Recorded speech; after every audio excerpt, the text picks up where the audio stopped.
From Superfest in the heart of Helsinki, Finland, welcome to day 2 of the Brawl Stars World Finals. Yesterday, 12 of the best teams from around the world went toe-to-toe on this very stage for a quarterfinals spot. And today, just 8 remain. It is going to...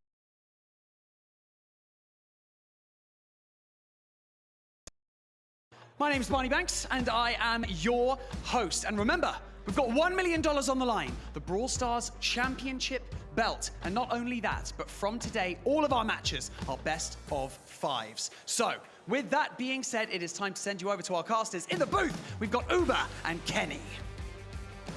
And what a day for it, folks. My goodness, the atmosphere in here, absolutely electric. Standing room only in the arena here live from Brawlfest in Helsinki. Welcome back to the desk. I'm Mitch Leslie here, joined by Kenneth Barlow III. That's true and real, guarantee you. Simply false. It's a great sounding name, I'm not gonna lie. It is, I tell you what, looking back over yesterday, we whittled 12 teams down to 8, Kenny, and we had banger after banger after banger. Some of the most high quality games, the highest density of high quality games we've ever seen in a day of Brawl. And I've got a feeling we're far from done. This crowd was loud and proud as well. It is buzzing here today. It's tough competition, though. We eliminated an entire region yesterday, and today we've got some of EMEA's finest kicking us off. Absolutely. EMEA came into this tournament with 5 seeds, so plenty of representation, and much of that has been kept intact. Let's have a look at our results from yesterday and get you up to speed with an explosive day 1. Here are your groups, and bear in mind, these matches were all best of 3s, so there really weren't too many second chances for teams that were slow to start. Group A saw SK Gaming advance in first place with Elevate in second. We saw Reply Totem having to come through LCQ, Kenny, getting out of Group B in first over Pioneers. And they're one of the few LCQ teams left. They somehow go through the gauntlet, survive, take on SSG, SA's #1, Pioneers #2 in North America, and come out unscathed. On the other end, the Group of Death. Group C, a lot of action went down there. Both of those teams that made it through, Crazy Raccoon, Zeta Division, who we'll see momentarily, are certainly battle-tested. Hello hello hello 4 EMEA teams in the इनकी गुप गुप को बंद करो थोड़ी देर। तो भाई आवाज़ आ रही है मेरी? गुप गुप को बंद कर दिया थोड़ी देर इनकी।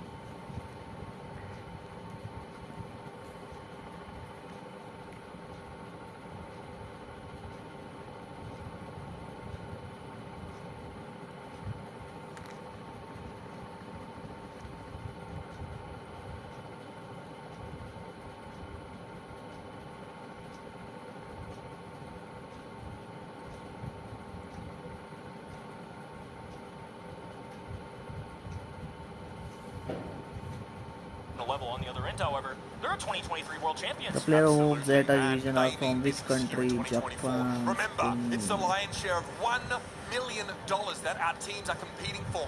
Poland से है at the क्या? Brawl Stars World Finals. अरे हाँ यार, वो तो बैंक में पुराने वाले Zeta को लेके बैठा हूँ। And all of our competitors today take a minimum of $40,000 away from this event. 4 EMEA teams still in the mix. No survivors from South America, but APAC still looking scary, and North America has their delegates still in the mix.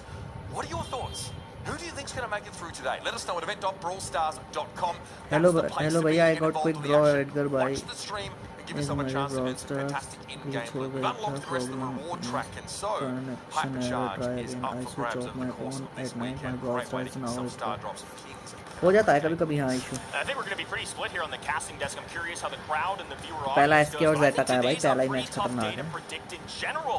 Looks like starting out expectedly split. Here's the thing though, Uber. There are 3 of us picking SK Gaming. Only 2 are picking the defending world champions. Yeah, which is, it's fascinating. I mean, they are the defending world champions, but a lot has happened over the course of this year. And Zeta Division and SK have played twice. Ready set. Ready बढ़िया लगता है भाई बंदा मेरे को। बड़ा मस्त लगता है Ready। In the direct head-to-head, it's pretty hard to get a feel for who should come out on top there. SK had such a great start to the year. Tapered off a little bit though, and that might be why we have a couple of our members putting Zeta Division first. They did fall, of course, to Crazy Raccoon yesterday, but the APAC teams, when it comes to land, they always look like a different beast entirely. That's your preamble done. The stage is set. It's time to get this party started. Let's head down to Banks and let's get serious. Thank you so much, Uber and Kenny. And I know I mentioned it earlier, but I wanted to give you the opportunity to see it up close and personal. This right here is the Brawl Stars Championship belt. What an absolutely epic piece of kit. Belt बुल्ट मिलेगी भाई इस बार WWE चल रहा है Trying to fight for and to try and get their hands on, and the closer we get to this belt, the more intense the atmosphere gets in the Superfest arena. But it is about time to meet our first two quarter-finalists to make their way to the main stage. Our first team had a narrow loss against Crazy Raccoon in their opening match yesterday, but they are your current world champions. From EMEA, we've got Gero, Meow, and Novi. They are Zeta Division.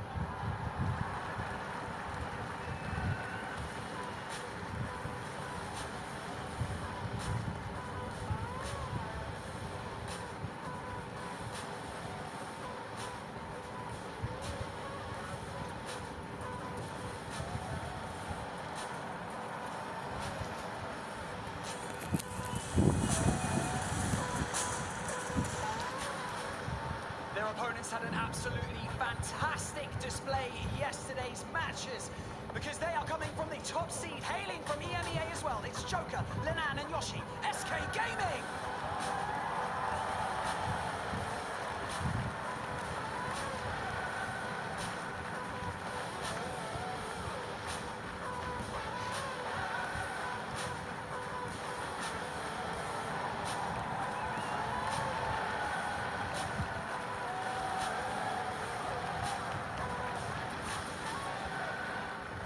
Oh yeah, you can hear the crowd. This one means a heck of a lot to our EMEA fans as we look to find our first semi-finalist here. SK Gaming and Zeta Division. Plenty of rivalry, plenty of score to settle in this matchup, Kenny. It's going to be intense. I mean, this is number 2 and number 3 of EMEA. The only team above them, Humble, who had a little bit of controversy yesterday. Zeta Division had to battle against Crazy Raccoon, who ended up getting revenge on these three fellas. They're a fantastic group of members. They need Poland के लौंडे हैं भाई What stood out to us at the casting desk yesterday in particular, Meow. What an outstanding performance to get here. Now, you'd be forgiven for thinking he was the latest advance of AI technology. This guy is absolutely unshakable. But the man gets real once Rama gets a hold of his phone. These guys are legit. And yesterday, Meow, over the course of that series, was often not on Rico duty or really put in a position where he had to be dealing huge amounts of consistent damage over the course of the game. We normally have a brawler picked up for that purpose, someone longer range or more consistent in output. Meow was stellar. Unfortunately, pulling up a little bit short against Crazy Raccoon. That's a game, you run it back 10 times, it goes 5 and 5. Could have gone either way, and SK Gaming on the other end. A fearsome opponent, Joker, Yoshi, Lana, all of them have taken to the global stage many a time, but this roster in particular has to be noted. When you think about SK Gaming, they run through Lana. When talking with these guys, their strategy, full-out aggression. As Lana so delicately put it in an interview, we are very, very aggressive. Emphasis on very. That's what they do. They power up Lana, let him get in the faces of enemies, and Team Captain Joker, Yoshi on the other end, they're right there alongside him. And Joker, in the past, took Lenard's role on other teams, right? He was that superstar. He was that high economy, high investment player. Now on SK Gaming, though, he's taken a bit more of a backseat, is a bit more focused on the strategic side of things. Getting together with Petro, working out the draft, and making sure every SK composition is tailor-made to put Lenard in a position to succeed. And that's exactly what we saw yesterday. We saw a lot of Rico play over that entire set between SK and Elevate from Joker. Lenard was put on a tank or on a brawler that was higher risk, higher reward, feast or famine. And if SK Gaming have their way, they'll be eating all day. There's one thing I've learned about this SK Gaming roster. Lana eats way more than he doesn't. They oftentimes so aggressive. It's just a hard thing to deal with, especially in a draft setting. You can oftentimes counter out those tanky brawlers. It's not that simple with this guy. You really have to adjust your game plan according to him. Team Captain Joker, also a strong drafter in general. He's a huge part of that dialogue that goes down between the team. It's going to be a tough one to script for Zeta Division. For a lot of brawlers, Lenard's often put in position 3 in terms of the pick and ban. So if SK Gaming are second pick, they get an uncounterable pick for Lenard set up. Either way, they try and make those really impactful picks a little bit later on in the draft to set him up. Zeta Division, though, are extremely consistent. This is a team that doesn't have any glaring flaws.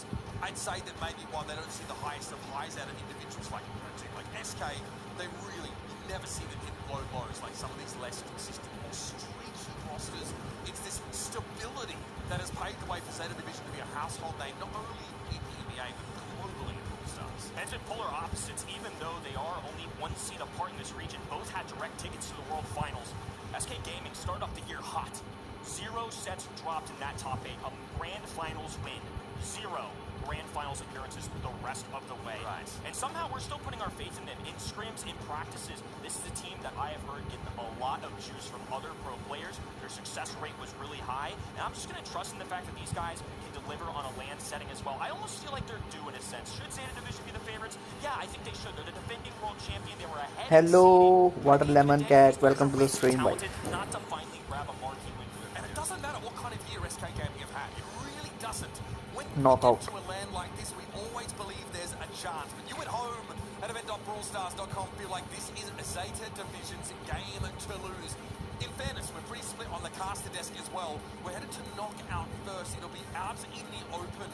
A map where you've really got to think about. भाई साहब 5 round है, that can operate 3 round Jeet water. जाएंगे. Taking sharpshooters. Pearl will be pretty hotly contested, but that's been banned straight away for SK Gaming. They don't want to deal with that. Brawler often offers a deterministic situation late in the game.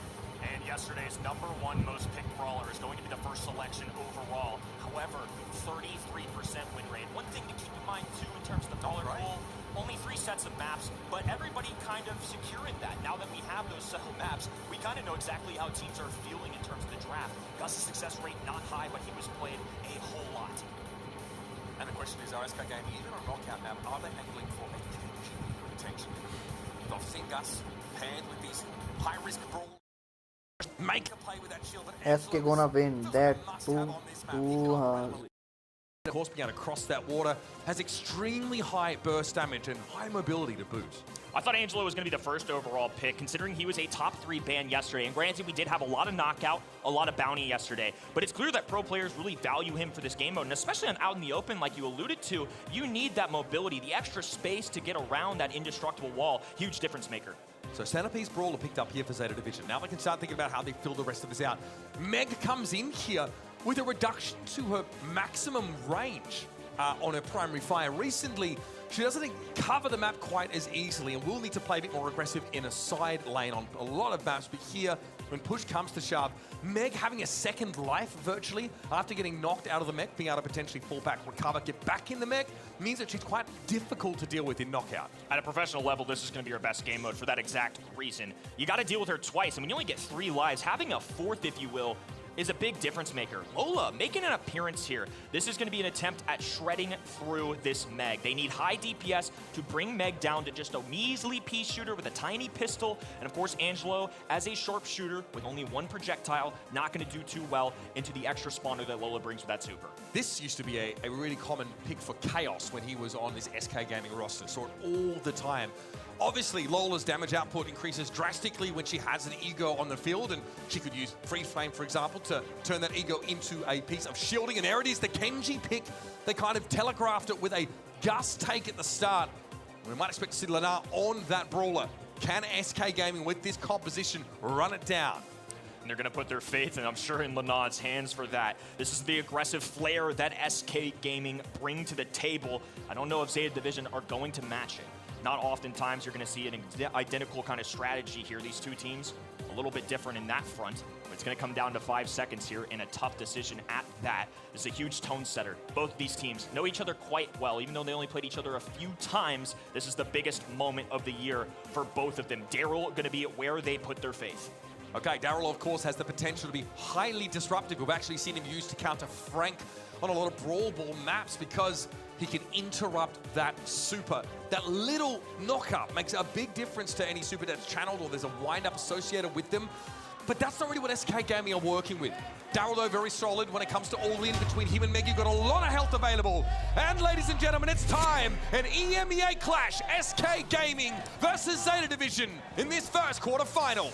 And the crowd already lighting up. The SK chants have begun. Lana diving in early. It's tank on tank here on the top left-hand side. Middle of the map. Sharpshooter Angelo landing a few tags. Meow being rendered down to just 1,600 HP. He's going to have to take a break.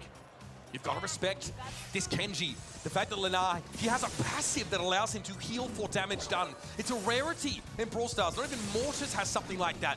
I guess he sort of simulates it with his ultimate, but either way, it is pretty scary once that Kenji can get in. Here's the slash Eevee, now goes low. Joker trying to pressure, but now he's going to be able to catch Lenar out and just walk away. Perfect timing there from Navi. You have to go in when Kenji lands. That's when he's at his most prime position to target. Now this fog's starting to roll on in. Garo, right-hand side, looking for an angle. Meow on the left, just brought down to a pistol here, but roll available for Daryl up top. It's a matter of time until Garo starts hitting these shots, especially with the gas encroaching. It's dangerous. Novi just walks up on him. SK Gaming cannot afford to lose their Kenji off the bat like that again. Gonna be a reset here. Daryl now on the left-hand side. Lana once again diving in. This is going to be one roll, looking for a second here. The bounce off the wall. It's a bank shot, a dive in as well. This time, disaster for SK Gaming. Early lead as Meow looks to bring him down. Game 1 going to Zeta Division. You remember how we talked about stability? We're seeing the other end of the spectrum here in SK Gaming. In the past, they've been known to be a little streaky. And that was a bit of a stinker from them to start off this quarterfinal. The series in the BSC top 8, 1-1 apiece from these two. 3-1 Zeta one time, and the other 3-2 SK. We know this is going to be tough. SK Gaming at their peak, though, I do think can keep up with the previous world champions. So low again, already has to use one charge of that gadget. And all of SK Gaming are forced away. So far, this Kenji pick has been utterly countered by Novi. We're now hoping for the arc of that slash to maybe catch onto the Daryl, reveal him at the very least here, but this is oppressive now for Zeta Division. Kenny, they've taken full map control. Lenar is on the outside looking in. So much pressure being applied by Zeta Division. They're in their spawn and there's no way out. It's gonna be a giant robot gatekeeping them here. They have no shield to aid Lana. Joker just trying to keep up with the distance of Meg. Angelo from long distance able to put the pressure, and now they're expanding, moving towards this mid. And they will have an opportunity here to try and strike back. Quietly, Yoshi's been the difference maker for SK. That poke damage on Meow forces Zeta Division back into their own half of the map. And now SK Gaming have a chance to make something of it. Meow barely gets away alive there. Still needs to respect Lenar as he encroaches on the left. Novi's being kept low as well. SK Gaming has good poke damage. Here's Garo throwing the super down. Joker forced to play in the gas for the time being. He's going low. Lenar up front and center goes for the super, but it's dodged by everybody in Zeta Division. Look, a cut above. They've simply been better this set. SK Gaming not finding those early frags. They have to find a way to respond here. Once again, the long-range lane on the right-hand end. Middle of the map, team captain Joker looking to apply a little bit of pressure. They need to start off here early. They've been in their back spawn a lot of the time. Here goes Lenon, off to the races. One tap away from bringing Meow down. That would have been so good for them. This composition, so solid for Zeta Division. It's not flashy at all, but it is very good at doing what it needs to, which is to stay alive. SK Gaming have scored 0 kills over the course of this set thus far. And that might be a trend that continues. One hit of the super, catching onto Novi. Lenar wants more. Meow, though, as low as he is, still represents a significant threat of damage. But there it is. Cuckoo Papa going to be used to knock the Meg out of the mech. And now Novi trying to pressure Joker down. He's missing. Lenar with a super available. And finally, SK Gaming get on the board. They're awake. 1-1 apiece in game 2. That's the aggression we have to see from SK. They have to find that comfortable strategy that's worked for them all year long. It doesn't matter who you're facing off against. Do something you're good at, and better yet, play one of the best, if not the best brawlers in the game while you're doing it. So now we know their comp works, Kenny, but it means they need a fair amount of poke damage early in the round. Yoshi was huge, especially getting that shield over to Lenar when it was needed. 3 supers up here for SK Gaming. Can they put it together? We've got a ego on the field for Joker. That Lola hitting hard right now. Garo just lurking in this grass too. Yashi trying to do a scouting report, but he just can't seem to find him quite yet. Navi on the left-hand in, looking for a burst of aggression. Machine gun fire coming out of that mech. Lenon knows he has to get to this early. Shield on Yashi. He's trying to dive in, but the aggressive brawler goes down early. A roll in from Daryl. Yashi slowed down, rendered useless, brought to his knees, and a lone Joker is gonna have to find a way to clutch this up. 1 versus 3. As good as Joker is, that might just be a little too much to expect. Good damage output Lola has, but I'm going to give it to you straight, folks. This is virtually impossible. Joker knows it as well, and SK Gaming will concede this set. Taking too long to wake up. And it's Zeta Division that swoop in for a comfortable start. A little bit of a reality check here for SK Gaming. It was pretty clear in that one that Zeta Division were miles ahead. a different game mode we've got coming up. This is a best of 5 here today. They've got a little bit of a margin for error, but not a lot, especially when you're playing against a world champion. You don't want to be in a spot where you're down 1, 2 sets and have to claw your way back to do the impossible. I think Zeta Division are happy to leave Kenji open. They may have baited it from SK, feeling like they had contingency, feeling like they had a composition that could handle it, and they have demonstrated that. I mean, Meg's so high damage, Daryl's so punishing, especially with that tar barrel, something we really just glossed over. Makes it difficult for Leonard to actually get to his intended target. Yoshi does not have the damage to deal with these 2 tanks when they go for him. And we see Zeta Division exploiting the window where there's no ego available for Joker, but just got picked off prior by Gero in that last clip. The lowest frag for Zeta Division had as many kills as the entire roster of SK Gaming that set. That's a statement. This team dominated them in the opener. And to your point too, while on ladder for our average player like myself, Lena playing this Kenji is so good, but when you have professionals drafting, they can make adjustments. I don't think Daryl's too bad of a consolation prize. If anything, to get a shotgun brawler to go into the tank, I think you're right. Zeta Division were more than comfortable letting Kenji go. And you've got to feel like when we start to get to the end of those knockout rounds and the gas comes in, you have 2 very durable tanks. Daryl, who's hard to kill at the best of times, and Meg, who gets virtually a second life. That matters a whole lot when you're in a race and the gas comes in, you get knocked out of the mech, you get a little bit longer than your opponents to survive. Of course, as you virtually have a 4th brawler in a reserve.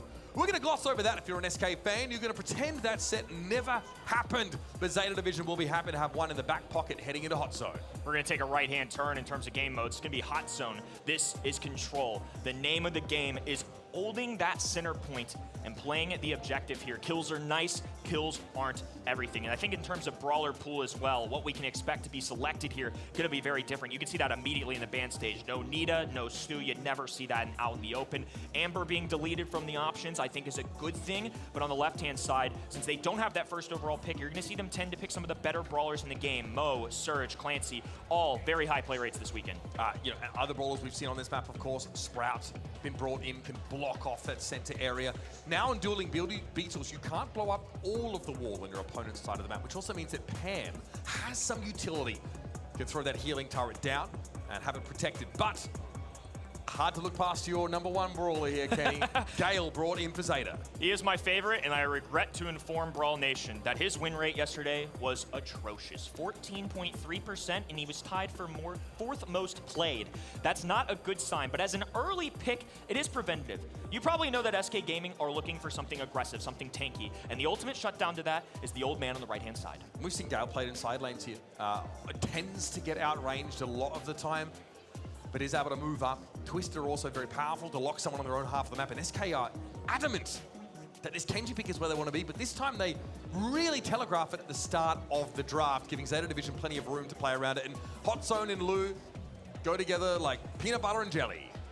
Makes sense, but it's a really early pick. On the other end, they haven't even selected a tanky option. Traditionally, we'll see that be a response. They won't be proactive with a Lu pick. They'll respond to what the other side does. It's a good pick for the mode. I feel like if you had to tier list the brawlers, though, he'd be no means an S tier or even an A tier brawler in my books. Yeah, we saw him brought in, I think, on some knockout maps yesterday. Might even have been Luminosity that attempted to make that work. Lily picked up here, okay. This is fun. Obviously, Lily has the ability to enter the same Shadow Realm that Cordelius sends people to and pop up, use it to reposition behind opponents. Also has a super that represents a gap close and damage nuke. She is someone you do not want to get at your Lu.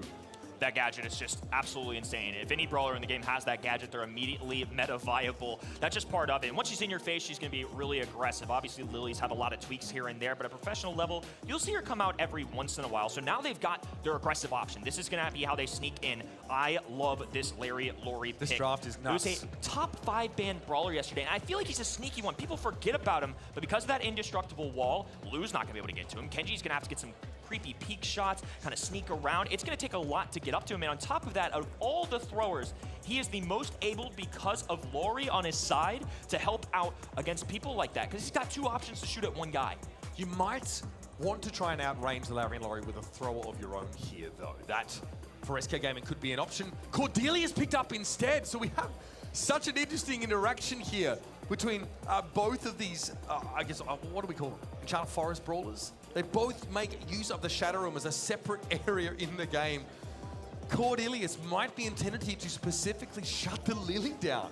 This is such an interesting dynamic because, like you said, we don't too often at a casual or even professional level get to see multiple brawlers go to the underworld. This is a little bit crazy. Larry Laurie makes this interesting. A lot of differences in terms of draft opinion, but SK Gaming, it's time to wake up, folks. Zeta Division looking to continue their world streak. That's been time to wake up, Kenny. But hey, getting started now wouldn't be the worst. Gero's already got himself into the back line there with Yoshi absolutely flattened by Meow there.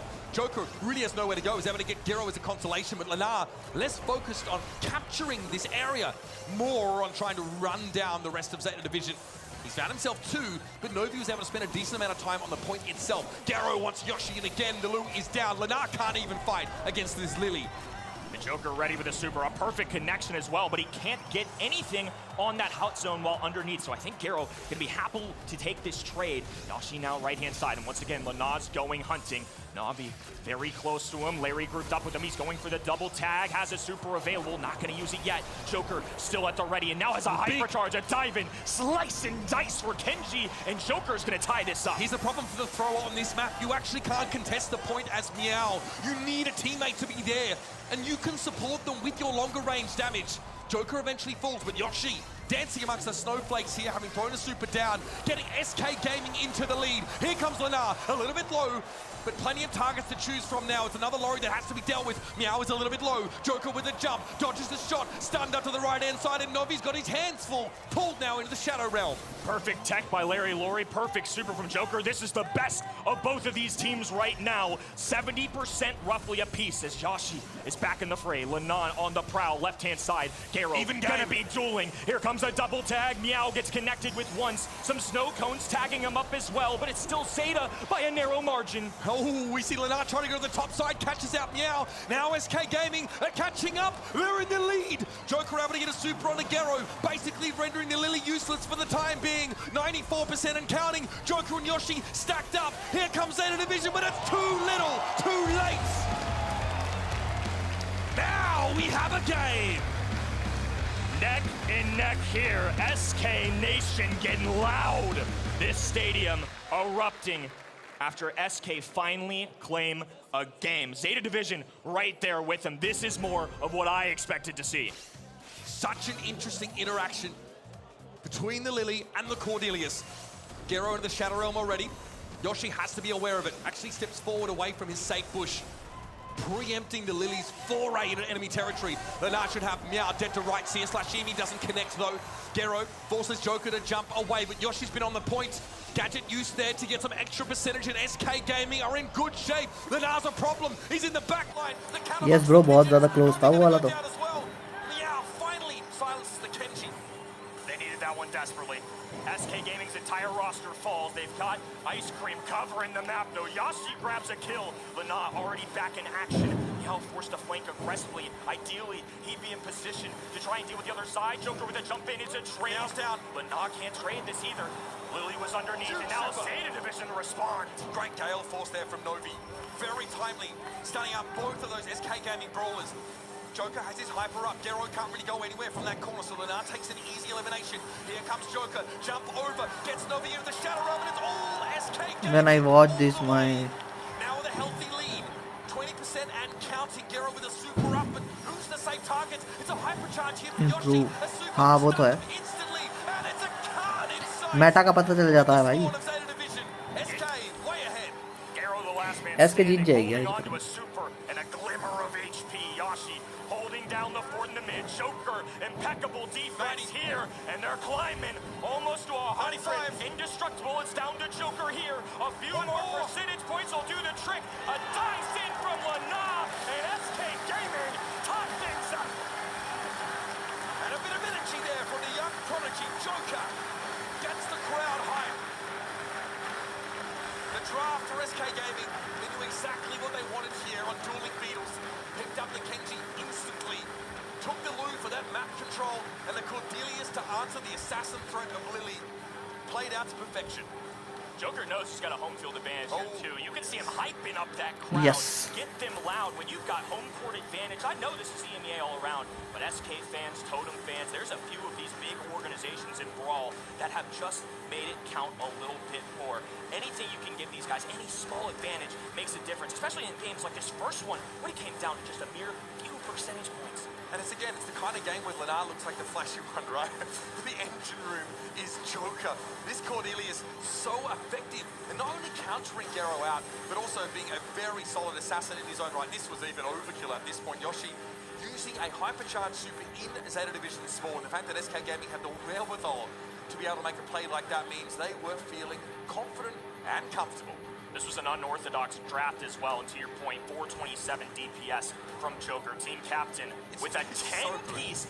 That's a really weird draft. Can I too. vote? I feel like the fact that he handled that so They well, were but when held his back in gadget the timing's knockout, on but they point, did a comeback he was in taking order down Gale, which is huge, SK. because if he I takes down vote for Gale, the he Zeta. frees up who? Lana, the guy they want in the faces of these enemies. If Lana can focus on this, tie हो जाए भाई, मजा आ जाएगा, draw हो जाए, they're playing that strategy to perfection. Quarter final चल रहा है, मजा ही आ जाएंगे. It has nothing to do, really. He knows that there's no one on his team that can really stop the Kenji. Yes, if the Lily can get a 1 versus 1, then maybe. But there was no way Joker was allowing that to happen. Marking Gero all across the map. It's one apiece in this series now as SK Gaming have truly come alive with a crowd like that behind them. Who knows where this stops? Early game jitters are out of the way. And now we're on to Pinball Dreams, a little brawl ball action here, a fan favorite from the folks at home. And I think a team like SK Gaming that love these tanky brawlers are so flashy for this game mode. These bans are pretty similar to what we've seen in the past. Zeta Division, if they don't pick Larry and Laurie, they really want to get rid of it. Also, the Nita band away. Now I want SK to win. Zeta has too many toxic players. SK Gaming, known Kenji abusers, they'd have to have a way to play around it here. Kenji, the most banned brawler yesterday for a reason. We've already seen him twice today. Every time he has escaped the ban stage, he has been picked pretty early on. Makes a lot of sense too. I mean, he's healing, he does damage. It plays a lot into what you want to see as a brawler. And Rico, I think a really good response. Rico is a fantastic brawler in this meta. That hypercharge does so much damage. Yeah, it's another Joker brawler picked up there, no doubt about it. Gale as well coming in. Again, we saw him struggle to have great impact against the Kenji on dueling Beetles just now. But it's a different map and it's also a different context. Gale being able to stun multiple people with super when they're on the back foot, when they're playing defensively inside their own goals, can basically guarantee a goal for your team. It's probably a Yoshi pick here, so once more SK are hiding the Lenar brawler. Ooh, and a little bit of Stu coming in, the stuntman on the stage. I like this. I think it's a really dynamic pick. Gives you a lot of versatility. You can be aggressive, charge those supers. More supers means more super shots. I feel like this is a pretty good brawler that doesn't have a lot of meta counters right now. I think both of these teams could probably look at a thrower, especially when looking at an SK Gaming side. They've got Rico, they've got Gale. They could go with an aggressive option as their final pick, but having something like a thrower can get a lot of pinning down of the enemies here. And instead, they're just going to go for the biggest bad in Brawl Stars. El Primo going to be delivering a punch. Can strip the ball with that suplex, and also his super has an interrupt component to it. Can cover a lot of ground and is generally a nuisance to peel off you. One thing's for sure, this Gale is going to have plenty to do on Pinball Dreams as he's going to be trying to push back Meow, Gero, and Noe respectively. This is a very aggressive, a very all-in composition for Zeta Division. And at this point, SK can't be thinking about how to counter the Stu because there are 3 brawlers that warrant counters in and of themselves, and Colette is going to round out this composition for SK. I was going to say, you have to deal with the plethora of health points on this other side. अबे SK ने तो अच्छे counter ले रखे हैं भाई. Colette, the tank counter of tank counters is perfect here. I think it actually makes a lot of sense. They could even go with something like Push It for a defensive mechanism. I actually don't mind this at all. I think this is going to be a pretty solid pick. I like Push It a lot. It's going to combine, of course, with Lenar's Super Gale Force in being able to stave off these aggressive brawlers. So it's Zeta Division with the aggressive comp. SK Gaming want to be on defense here and see how it plays out in our 3rd set. This is a big set as well. Whoever takes it's going to have a lead and be on 1 set away from making it to day number 3 of the World Finals. Lana starting off on the right-hand side. The normally aggressive brawler is able to handle the other side, but narrowly. Yoshi already has a supercharged up Joker, a menace on this brawler as well. SK positioning themselves here very early. There's the Gale Force. अरे कोलाइट भी सही ले ली उसने भाई, सब आगे सामने counter अच्छा Gero खासा. here as well takes a ton of poke damage and in comes Meow with the elbow of justice. How are they going to get rid of this El Primo? Pure damage, says Joker, and I've got plenty of it. Joker meets him in the middle with a lot of shots to the face. SK Gaming, great defense. They have not been able to escape this spawn, and now Navi's back on the prowl. Garo, right hand in. Looking Another one. The stun goes through. Yoshi can't right secure the kill, though. That pesky Kenji in his heels gets away. And there it is now. I can't quite connect, though. Lenar having to use a gotcha gadget earlier on. It's a tough fight to beat Garo here.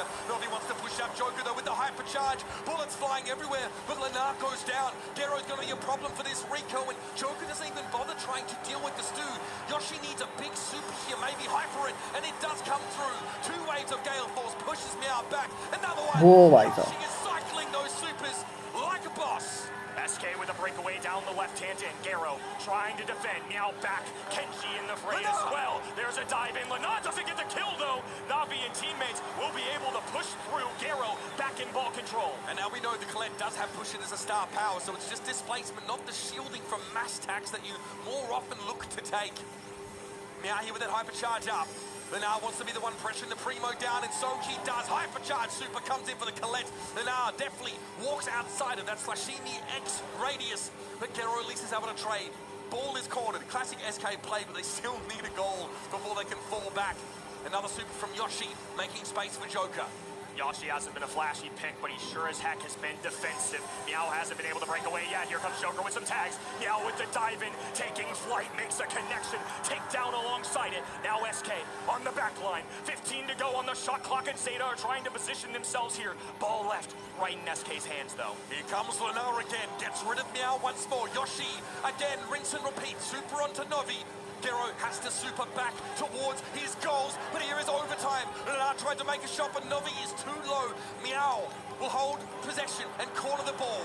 Little preemptive fire there from Lenar, trying to time it just right, but 2 bodies were standing in his path alongside the goal. Now it's been cornered towards this top left side. A skate away, a dodge. Lenar goes down. Yoshi making a push here. A tag onto Meow, stuns him out of the ball, but a breakaway opportunity for Zeta Division. The red roster with a chance here. Lenar back off spawn, though. Joker under pressure. Lets the super go. Can't dodge the Kenji super. Goal! Navi ends it in overtime. What a first round. That was only game number 1, Uber. Everybody take a deep breath. We are in for a roller coaster ride here.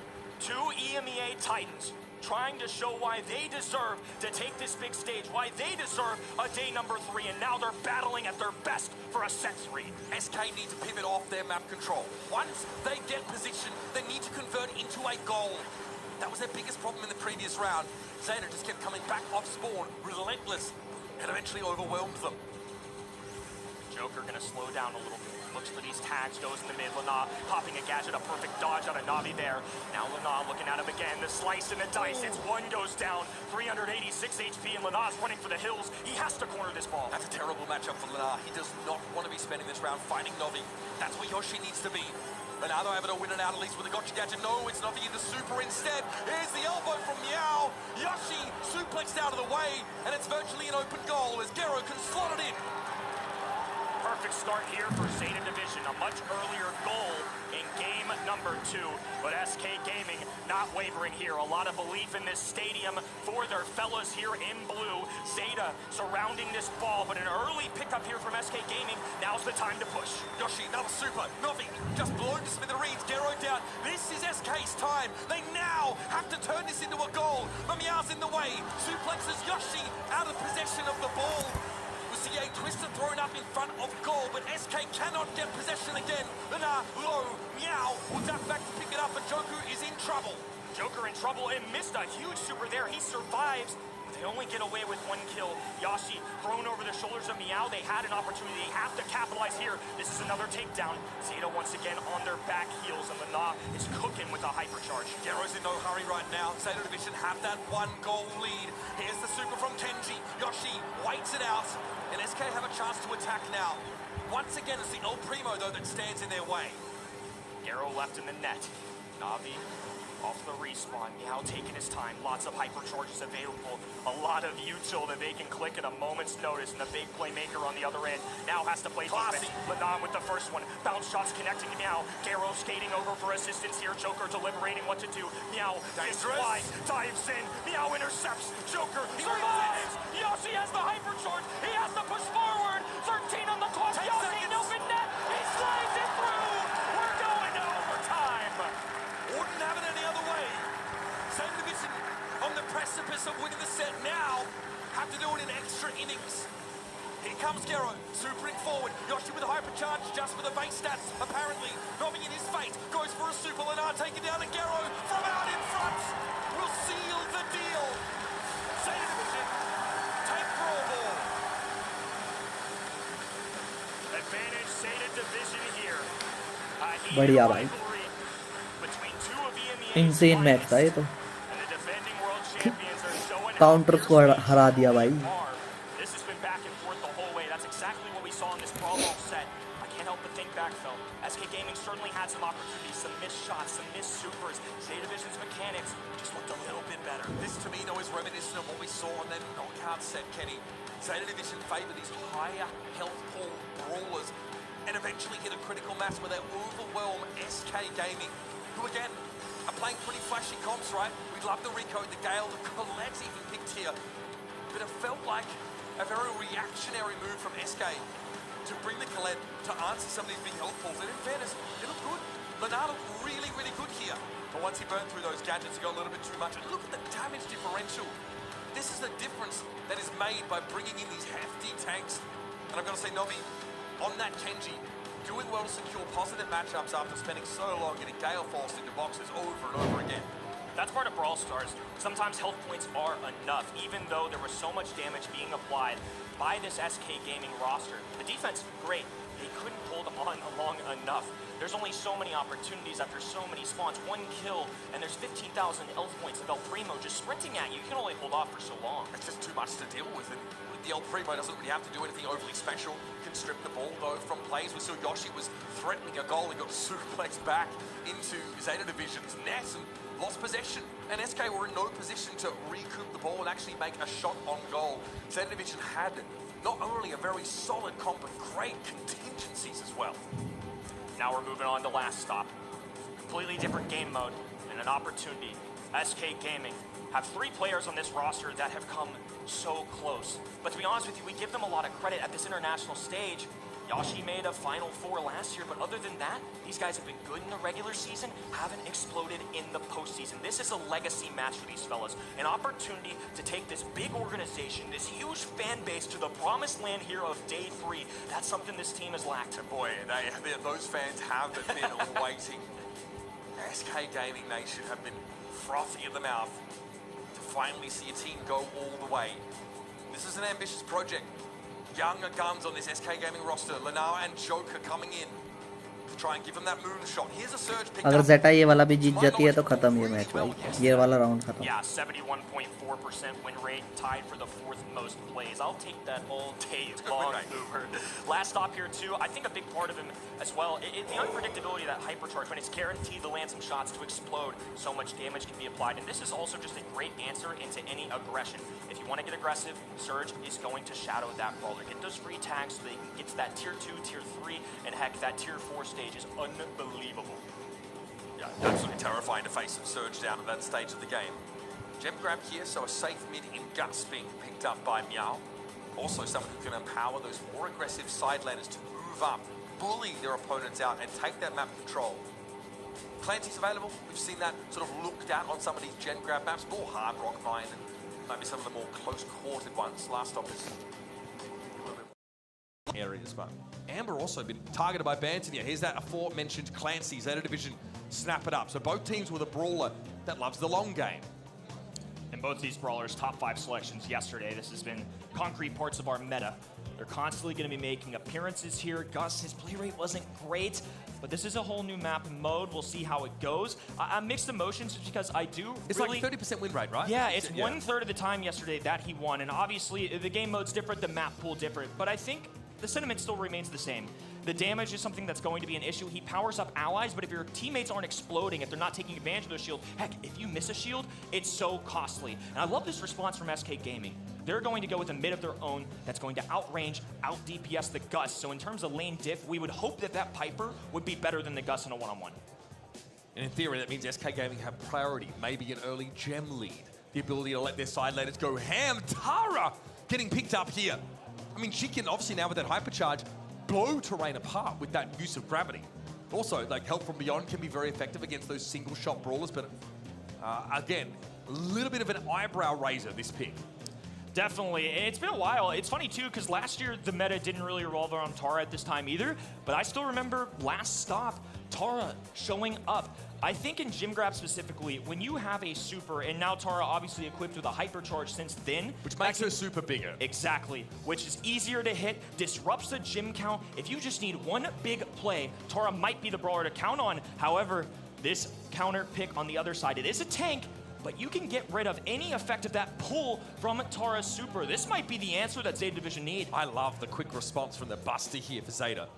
Trying to book their tickets to the semifinals with a win over regional rivals SK Gaming. By the way, it's not that it's acrimonious. These guys are friends. I got smashed by a Joker and Novi at table football the other day, so they hang out. But still, this game means so much to both of them, and SK Gaming now need to force a set 5. Interregional pride on the line. A day 3 ticket to the World Finals on the line, and Joker starting out early with a couple taps. Yoshi there to secure one as well. It's gonna take him a sec, but he has to find a way to get up in Buster's face. Make a few tags here. There's the second. He needs one more, and he'll be at a tier 2 stage. Meow has to make a gadget. Who's there to dodge away? Lenar with some help from the Beyond. Looking to pressure down. It was Joker catching Gero, though. And that will allow SK Gaming to get a healthy little lead here. Notice that Joker uses Poppin to blow up the bushes and make it dangerous for that Buster to emerge. Lenar now getting pulled in. It's going to be a dangerous one here. Survives the lane. Left-hand side goes Zeta Division's way, though. Joker looking for a gadget. Doesn't quite connect. Always a disappointing feeling when the auto-aim doesn't quite hit. Still, though, Joker and Lenar splitting the map. It's going to have to be the Buster coming in from above with that montage super. Meow has just hit level 2. Novi can take map control behind that super now, and he does. Joker at 9 gems, though. There's a gravity thrown down. Healing Shade doesn't quite make it to Lenar when Novi's able to bring him down. Joker's in trouble. He's got to get out with the pop-in. 1 gem away are SK Gaming. And now they've gotten all their bushes revealed. Joker has to be super careful. Meow still hasn't made it to a tier 3, but if he does, this gets dangerous. Navi with a super, and now Lenar falls once again. Yoshi under pressure. Joker can't make a move, and SK Gaming are just left to wait. Pops the hype, but that's a big hit on Meow. Should let Lenar into these bushes to pressure the Clancy. Meow just dodging one of those shots. Yoshi, not the one you want to fight the Buster, apparently. And Joker still sitting on 9 gems, now is in danger. Meow got away with one there. He was able to hide, and this gym count increasing by the second. They haven't found a way to deal with the right or the left lane. Yoshi diving in. He has to make a move. There's one. Hypercharge madness going down. Meow low HP. He narrowly dodges, though. The counter! A sharpshooter shot connects, but Gero's one away. Here comes Lenar. Big super. It's massive! And it strips all the gems from Zeta Division. Meow can only look on now as Lenar gets away with the heist of the century. There's the big play that they needed. Tara makes it count when it matters most. SK Gaming coming alive here in game number 1 of set 4. And now they're one away from taking up to set 5. भाई ये तो तारा ने तारा रारा कर दिया भाई साहब, तारा ने कर दिया तारा रारा. The last pick, Tara, with the playmaking potential. It's a hypercharged super from Lenar, dropped down, and 9 gems spilled. What a comeback for SK. One big play is all you need in this game mode. They were outclassed in the second half of game number 1, but if they get a good one here, that's all it takes. That's the X factor Tara brings. And now Joker back in position and already with an early gym count here. Now getting aggressive despite only being rank 1 there, Kenny. Yoshi goes in, now be able to use that instant replay to draw him in. That's going to be a gravity from Lenar. A lot of loose gems here. Joker back in position with a kooky popper is going to force him off that line. Yoshi a wide open right-hand side lane. Gero backed up, pressure being applied from Lenar. Nalby trying to move forward, and there's the perfect pull that they needed. Joker forced away and barely survives. Still though, 3 gems to SK Gaming's name. They are in this. Still level 1 though is Yoshi. yet to really get rolling. Holding onto that super now to try and use it to close the gap, but that's a torrent from Meow that vaporizes him. Lana still holding on to this hypercharge. Some extra gadgets. He's not quite sure where these guys are. A little bit of scouting report done. Does his due diligence. Now he's sneaking up in the backhand line. Joker gets one. There's the pull, but he can't get it fully. Garo down. Yoshi moving in now, and gems being collected for SK. They are a narrow lead. But now Novi is carrying the gems. Can he be nearly as aggressive while he is the player that has the win condition in hand? Yoshi wants to come forward at level 3. He's looking scary, but Novi has super available. Hypercharge for Joker.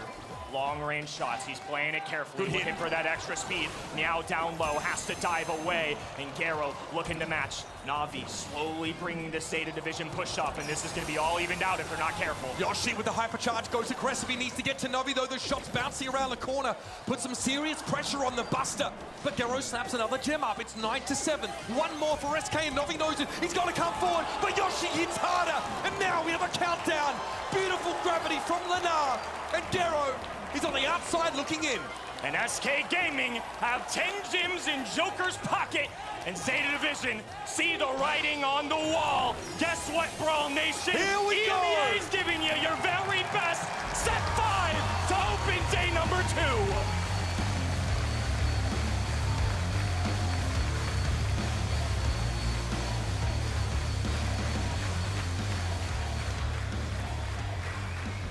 Haymaker after haymaker being thrown from these superstar EMEA teams. Let's have a look back over this gem grab set, which really felt like it was decided, but some huge Tara supers, and Yoshi finally getting involved in that last round to close it out. I got real nervous for SK Gaming, I'll be honest with you. They were looking so good off the start of that game 1, and slowly but surely, Zeta Division crept in with complete control.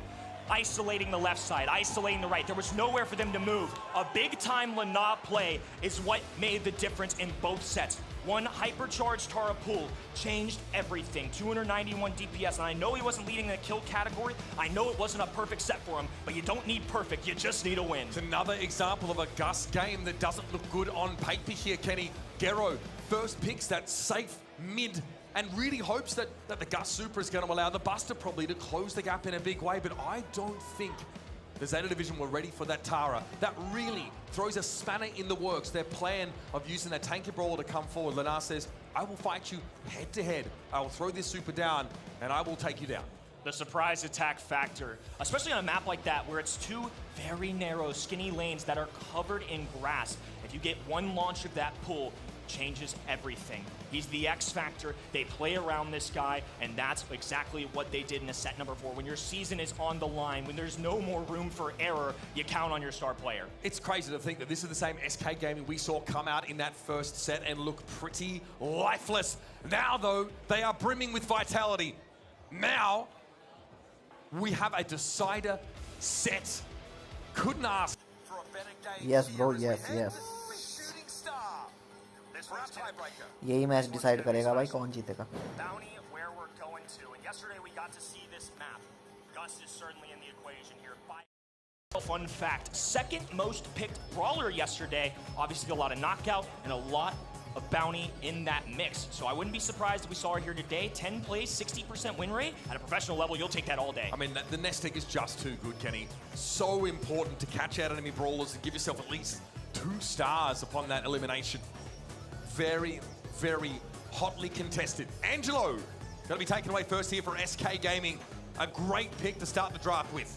He escapes the ban stage, and he was the 3rd most banned yesterday.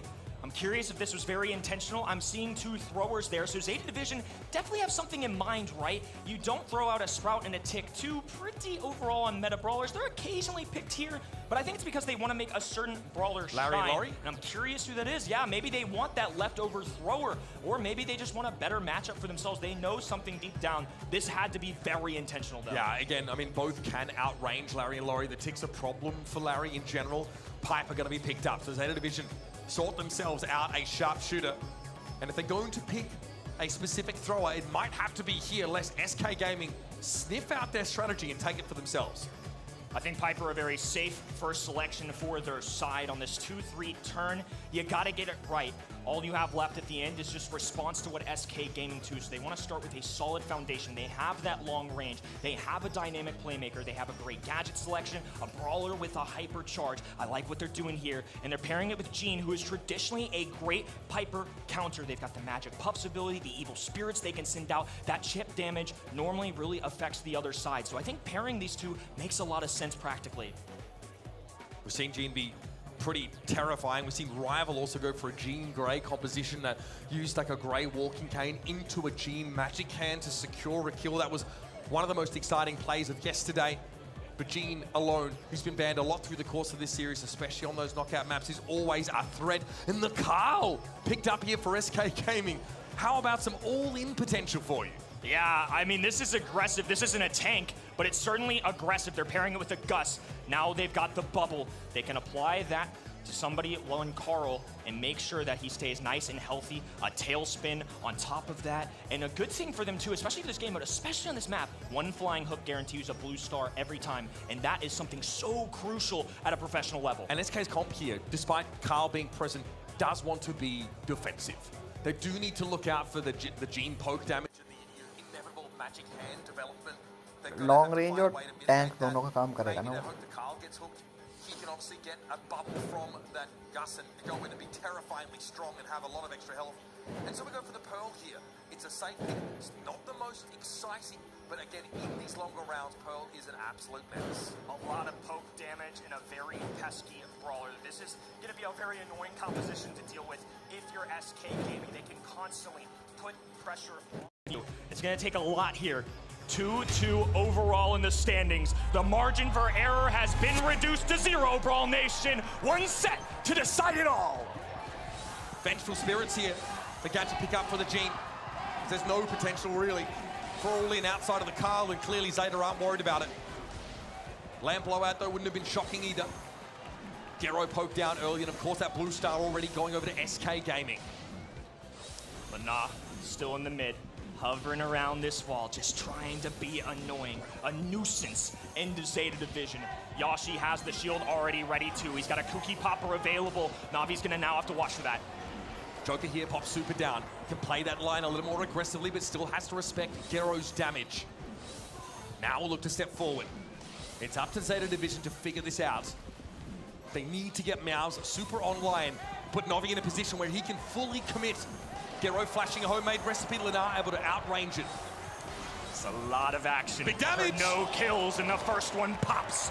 Yoshi grabs one. Navi trying to get aggressive here. I think this is a little bold. Angelo makes a tag. Lana wants more, though. He has a shield applied to him, and they force out a super from Gero, but the pull goes through. Response from Zeta division. They get the blue star, but they're still behind by one Kenny. Every magic hand has to connect here for Zeta division. Lunar's the most durable brawler on SK Gaming and will still instantly get blown up if he gets hooked in. It's a little bit dangerous for Lunar there. Novi coming up on that right side, telegraphing a potential all-in here. Now they're backed up against their walls. The Evil Spirit, it does connect to Lana. Zeta division now with the lead. Hypercharge popped as well, so they can have a quicker escape route.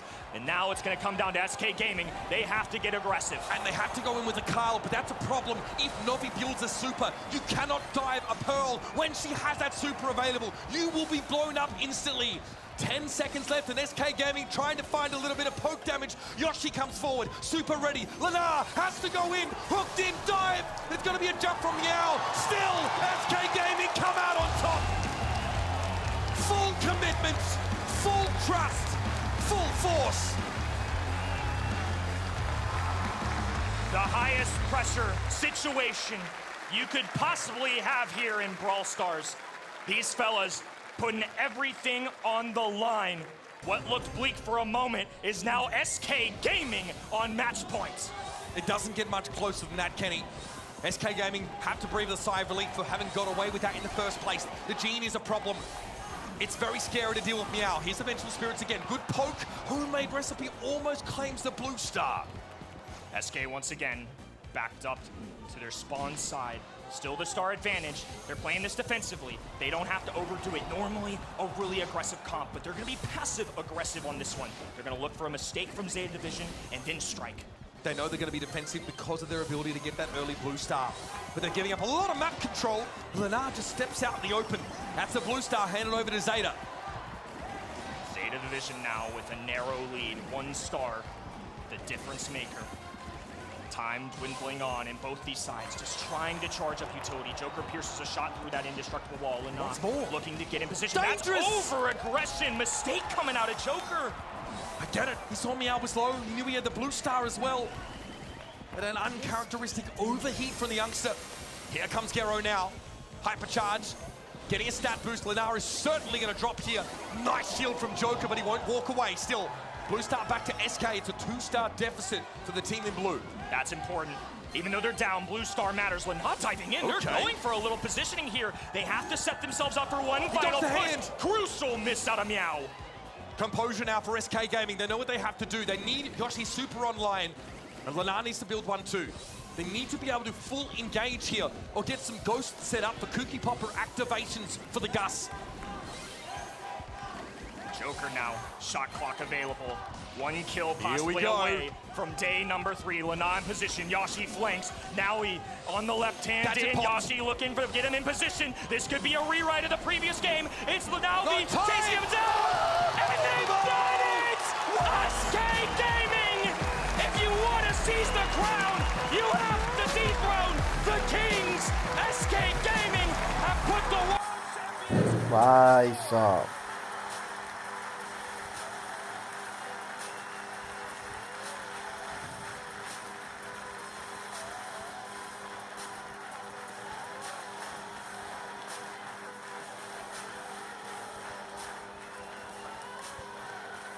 In a moment that defies belief, SK Gaming turn a 2-star deficit into a 1-star lead, and that, folks, is all they need to send last year's world champions home. What a miraculous final game there. Back-to-back games. Look at this. Came down to the final seconds. Lenar low HP. He dies with 2 seconds left. And 1 single shot from Joker changed the entire game. This game number 2, a repeat. Lenar once again in position. Yoshi with the flank and Joker with a big time shot here. And Lenar scoops up the rest. The kill count actually favoring Zeta Division's side. That is tragic. That's I vote for SK nice तो मैं क्या समझूं भाई इससे कि जेटा का time गया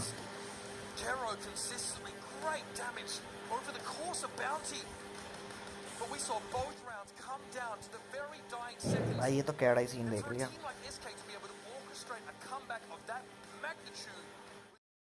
Window. That's special. You don't see that every day. In fact, we rarely ever see that at all. This World Finals has just been unbelievable. Yesterday, best of 3, as it felt like we were going toe-to-toe on this stage with every single team.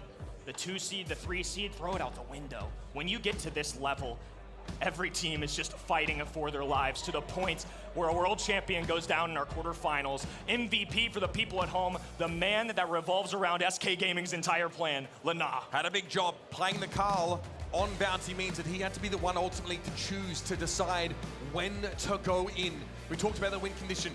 Make sure Yoshi can give him a shield. Send Lenar in.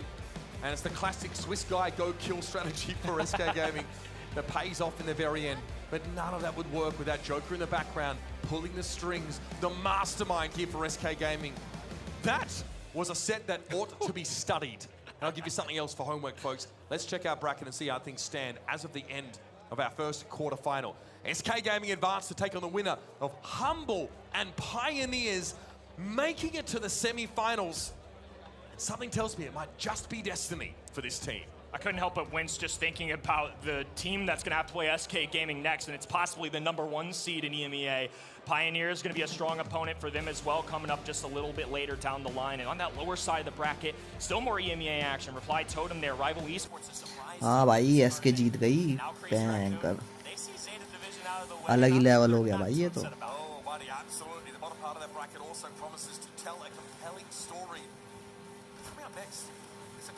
भारी हो गई अब तो जेटा दूसरा खत्म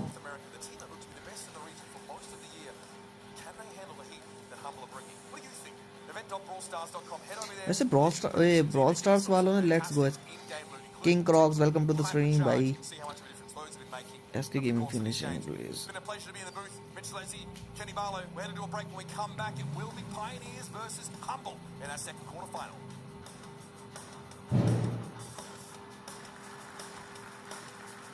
अरे यार मैं 3 करने वाला था बट मुझे 3 और 2 में कंफ्यूजन थी, मैं कहा 2 ही कर देते हैं, 3 था। Monster Energy and DHL.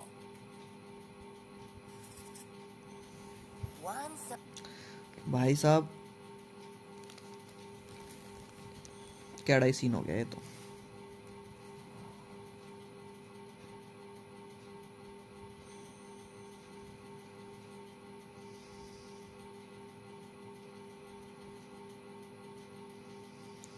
वैसे ब्रॉल स्टार्स ई स्पोर्ट्स ने पहले भी भाई साहब ब्रॉल ये होने से पहले, वर्ल्ड फाइनल्स होने से पहले भाई साहब शॉर्ट्स भी डाली थी कि इस बार का जेटा नहीं जीतेगी वर्ल्ड फाइनल्स। बैंकर या तो उन्हें प्रेडिक्शन करा उन्होंने या फिर पता नहीं क्या सीन है, बट हाँ उन्होंने पहले ही डिसाइड, मतलब पहले ही उनका भाई साहब ये था कि जेटा नहीं जीतेगी इस बार। तो यानी अगर जेटा नहीं है तो भाई साहब इस बार कौन है फिर? मेरे 1350 हो गए। हाँ वो वोटिंग की वजह से होंगे, मी टू। प्रेडिक्शन की वजह से हो गए होंगे, कोई नहीं, बढ़िया है। I have 1360। ओके नाइस, कोई नहीं, आज हो जाएंगे 2000। Who is the coach of? ओ भाई ये तो कैड़ा सीन हो गया।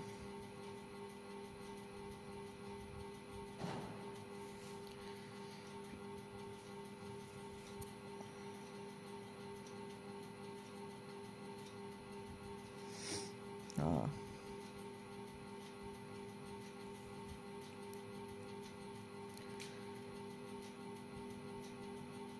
दिल का दरिया बह ही गया भाई।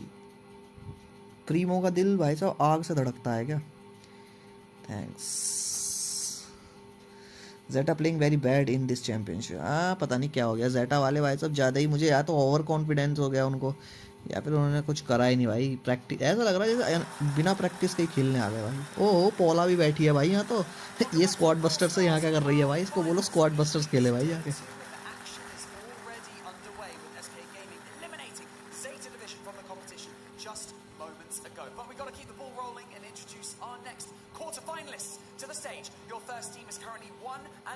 At the Brawl Stars World Finals and making their debut on the main stage all the way from North America. It is Pain, second best, and Juan Carlos. I love when Tensai play. Crazy raccoon आने का वाला है भाई, आज का ही होगा। इसके ने लास्ट में पोजीशन अच्छी कर ली थी। हाँ अरे भाई दबोच ही लिया भाई कोने में ले जाके। कह रहे जाने नहीं देंगे, या तो मरो या फिर जाने नहीं देंगे।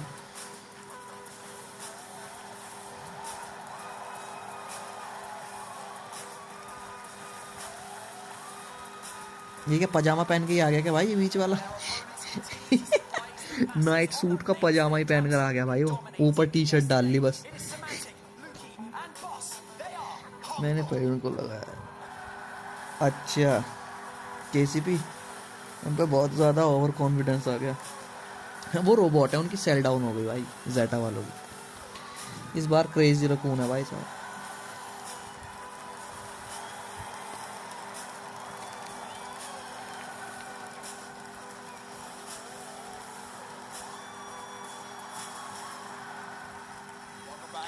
Let's go. Oh.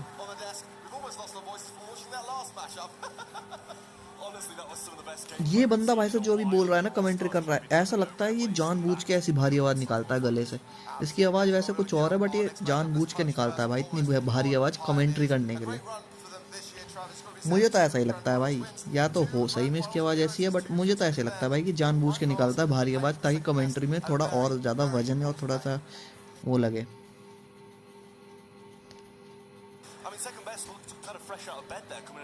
क्या क्या लिख दिया भाई साहब? हारेगी मेरे से अच्छा सट्टेबाज कोई नहीं है जी।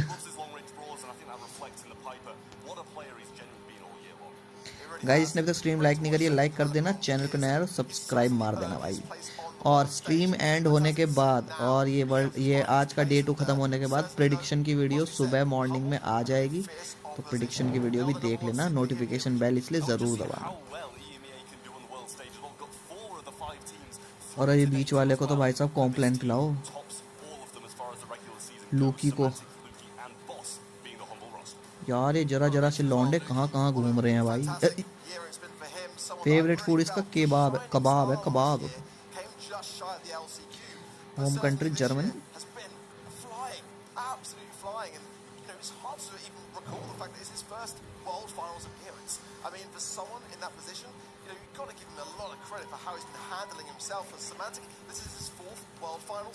आज हो जाएंगे 200 पॉइंट तो। हाँ तो आज ही हो जाएंगे। इन्होंने हर दिन के 1000 रखे हैं, 1000 से ज़्यादा नहीं कर सकते, क्योंकि इससे फिर पता है कंटिन्यूसली वो हो जाती है ना कि लोग भाई साहब एक बार जब 2000 एक ही दिन में कर दिए तो अगले दिन क्या ही देखेंगे।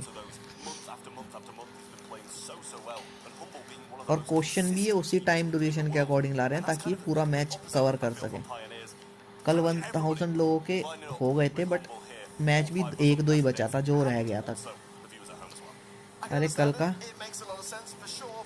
का सीआर मस्त था। हाँ भाई कल का एंड का मैच भी बढ़िया था भाई साहब। एंड का मैच देखा तुमने सीआर का और ल्यूमिनस सिटी का? पीता भाई ओ ल्यूमिनस सिटी के साथ ही था ना सीआर का था उनका। बट वो पसंद नहीं आता इनका कि भाई साहब ग्रुप ए अलग चल रहा है, ग्रुप बी अलग चल रहा है। ग्रुप ए वाले तो भाई साहब इतना तगड़े स्टेज पे खेल रहे हैं बिल्कुल खतरनाक तरीके से, और ग्रुप बी वालों को मैं टुच्चू पुच्चू सा दे दिया प्राइमरी स्कूल का स्टेज, जाओ खेलो इस पे।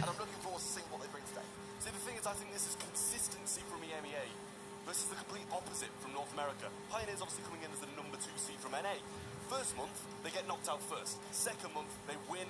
Third month, they go back to being knocked out again. And then the next month, they win once more. Kind of ending somewhere in the middle in July 3rd to 4th as well. So it's been a very back and forward year for them. And on the world stage, CR वाला match you need to always be focused. मस्त था भाई। Bring in your best. जो अभी जेटा का ये वाला गया था ना मैच, इसमें भाई साहब ब्रॉल बॉल में पास अच्छे लगे मुझे जेटा के भाई, पास अच्छी तरह करे थे इन्होंने। Chatting to me about how consistent they've been all year long, and that is absolutely true. They've just got the 1 grand final wins out of the 4 grand finals appearances. So my reservation there was simply that, well, you know, you are and have been so consistent, but you've got to start to tie up those little loose ends along the way, and we are now on the world stage. You've got to secure those end 5th sets.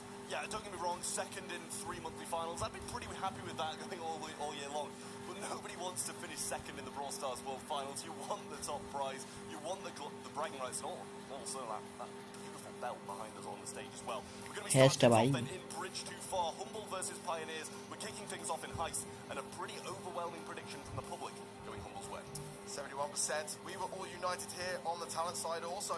Putting a lot of faith, it must be said, in the side of Humble. But we can't forget the fact that Pioneers have just been so fearful on the battlefield. They look really, really good, in my opinion. For Heist then, Bridge Too Far, and a draft coming in the band. 10 second late है शायद, stream 10 second late है। हाँ 10 second late चल रही होगी, delay चल रहा होगा स्ट्रीम में, स्ट्रीम डिले ही चल रही होती है कुछ सेकंड के लिए, मतलब इतनी ज़्यादा भी नहीं होती, बट हाँ कुछ सेकंड का डिले रहता ही है। I hate this brawler on this map. It's just a nightmare to deal with. So the fact that that has slipped through is definitely a worrisome thing, followed up by the Amber of Pioneers, which we saw a little bit yesterday on this very place, but it's really kind of bringing the goods. I'm so glad you expanded on hating Oh, Angelo. kitty, kitty, It's not kitty. like, hate Angelo. He's probably one of the best brawlers on the map. But yeah, it is extremely annoying. That, however, is not something I would have expected to see on a Bridge Too Far. Kit, what is he thinking? NA, bro. NA.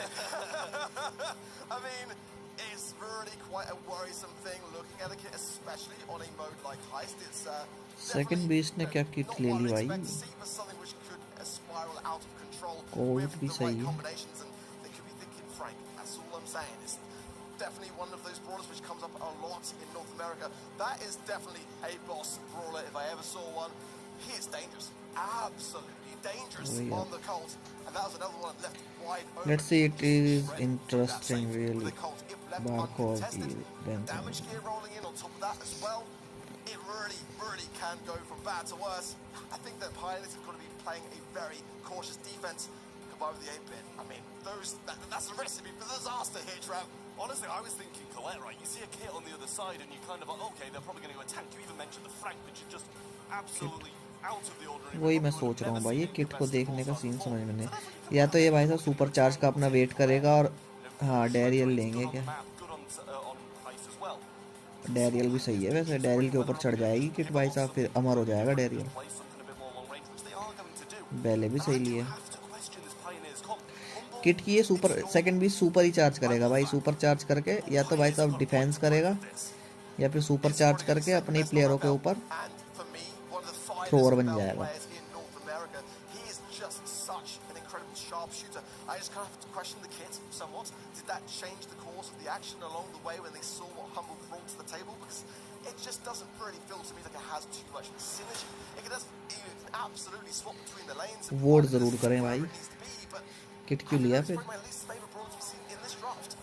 Yeah, well, instantly invising straight down the mid. Luki going to be starting off with a few missed shots against him there, but eventually Juan Carlos will come out of that cardboard box and become visible once more. हो भाई, 2 झटकों में खत्म है kit तो। Quite early on, and should be adding decent damage to the safe to kick off this match. भाई इसने kit क्यों उठाया सही में यार, किट का तो खत्म, सेफ खत्म, पैसा आ जाओ।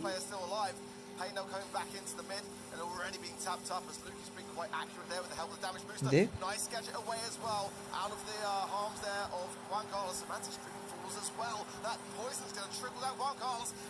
सेफ खत्म भाई। I mean, boss trips and nest egg and still absolutely devours the safe. Pioneers haven't had a look in. Semantic beaming it down, bot in there as well. Juan Carlos looks like he's pretty much giving up. He hasn't had a look in. Pretty sure he's got 0 damage in this game. ये क्या match देख रहा हूँ भाई मैं, ये world final से चल रहा है ना, या रैंक खेल रहे हैं ये, जय Shri Krishna.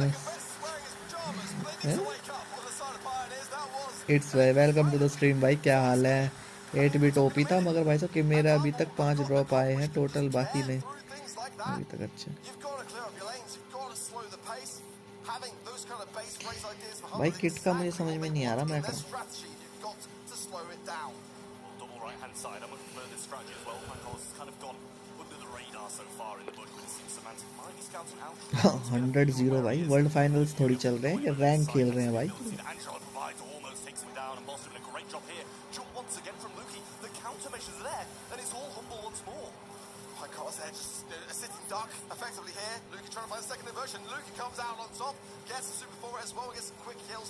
Popping there, the nest egg is going to help out considerably to allow Boss to now come एक फटके में तो मर जा रही है किट भाई। भाई पैसे खाए हैं। अनमोल वेलकम टू द स्ट्रीम भाई, क्या हाल है भाई? पैसे खाए हैं भाई, उसने किट जो लिया है ना वो भाई साहब इम्पोस्टर है भाई, उसने पैसे खाए भाई, बिक गया है वो।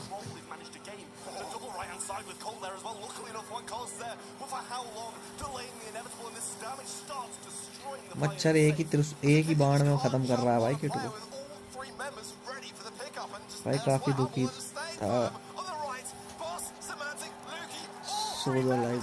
सोचा लाइव देखो क्या हो गया, दुखी क्या हो गया भाई?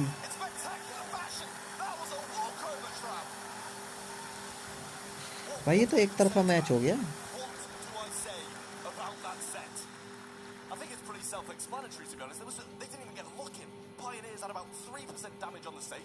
I'm ready to see a Juan Carlos 0 DPS, to be honest with you. Stats are not going to be kind, I can say that for sure. Samantha came into the dressing room and said, we're going to lose today. Well, that was not a losing mentality there, for sure. That was just, honestly, extreme. I don't know whether Pioneers maybe just felt that they had a winning draft or whether they had a trick up their sleeve, but certainly it is, oh my word. Oh my word. 0-0 Payne and Juan Carlos, 11 DPS. For one as well, Payne is 104. I mean, that's abysmal. You've got to say how it is on the desk. What's that? Probably 1 hit across the entire game? Like, 11 DPS with 0 kills. Yeah, he's playing kick, come on. Try something different, jump on someone's back. He hasn't even landed a super. It's really disappointing from Pioneers. I mean, you can't be getting defeated like that. Their mentality's going to be wavering. They're going to be all over the place. I think, honestly, that's probably, like, the lowest stats I think I've ever seen on a World Final stage. I mean, really disappointing stuff, and Pioneers can do better. I know, I've seen them all year long. They are a fantastic team. I'm not sure whether it's the nerves or whether the draft just didn't really go their way. Something is not right, and there is no time now to fix it, really. You know, you've got to come in more prepared than that. Yeah, well, we had confirmation the kit did in fact get 0 shots in the first game. So I think we know where to place the blame to start with, but some reparations are still available. भाई वापस से कुछ उल्टा सीधा pick ना ले worked out in competition, and they're gonna have to make a change. We're heading on to Sneaky Fields in Brawl Ball, and if he बोल gets रहे that बाकी मैप में देखेंगे इन्हें तो भाई परसों दादाजी अच्छी यार why did they pick it A kill, just one maybe would be nice. Wow, Sneaky Fields, the draft and the bans already in. The Max, the Frank and the Sandy for Humble, and at first only dropped off Search for क्या Shine. कह रहे हो Really love. It's very versatile to have, and मैं ये बोल लिया हूँ भाई इस बार भी ये उल्टा सीधा पिक ना कर ले भाई जैसे किट कुट उठा लेते हैं भाई मैप देखा नहीं था क्या इसमें they like to bring their tanks on this map, so I like the Frank ban for that very reason. Solid stuff on their front as well. Kenji though, wide open here, just putting that one out there. Yeah, what a surprise. Kenji कुंजी आ गए भाई obvious it's going to be picked up. But then again, Humble have the surge. That's going to be pretty decent against the Kenji. They can add a Daryl or something like that. And Pioneers are accounting for that exact. Clancy कुलून से भी आ गए Tanks are one of the only answers to Kenji. So they add the Clancy, who's going to be able to get a lot of levels off those tanks. You just got to question now whether or not Humble are just going to run these tanks directly into it and take them head on. Such a free Gale map for me, honestly, going into that Kenji. And the Clancy was a nice pairing, to be fair, on the side of Pioneers. मच्छर मुच्छर भी काट रहे हैं भाई No, I mean, the amount of utility that Gale brings to the table, the twister on the ball to really just get you out of a really sticky situation, as well as locking down some of these lane sides, exactly that.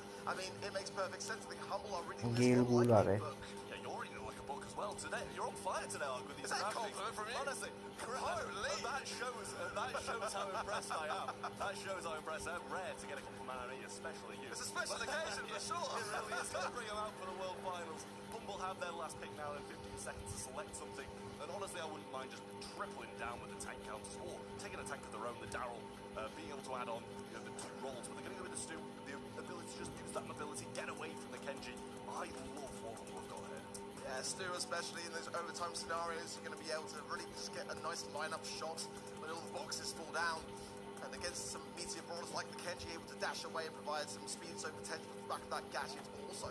Or the breakthrough as well. On a map like Sneaky Fields, that can go a long way too. Third and final pick now coming in for Pioneers. It's going to be a good one. They're like a little bit of range. Carlos है भाई Let's see, Charlie. Charlie भी सही है Charlie's been out of the Charlie भी meta for a वैसे तो while. Charlie तो मैं भाई साहब डे 1 से और डे 2 में पहली बार पिक हुई है भाई Charlie Ironically enough, we didn't see kind of like once in last year's World Finals, and I'm not sure how much we've really seen it in this year's World Finals, but for very different reasons. I wish we did. कुछ भी उठा लो भाई It's just so odd to me. The drafts that Pioneers are bringing out, it's like they're such an underdog team trying to make a random draft pick that's going to throw their opponents off. But they're not that much worse than Humble. Humble definitely the favourites coming into this one, as the viewer said, as we said as a collective on the casting desk. But it seems like they're just throwing stuff at the wall and seeing what sticks. And the World Finals is not the time for that. Yeah, absolutely agree. Semantic there, sending some love, looking very confident in himself.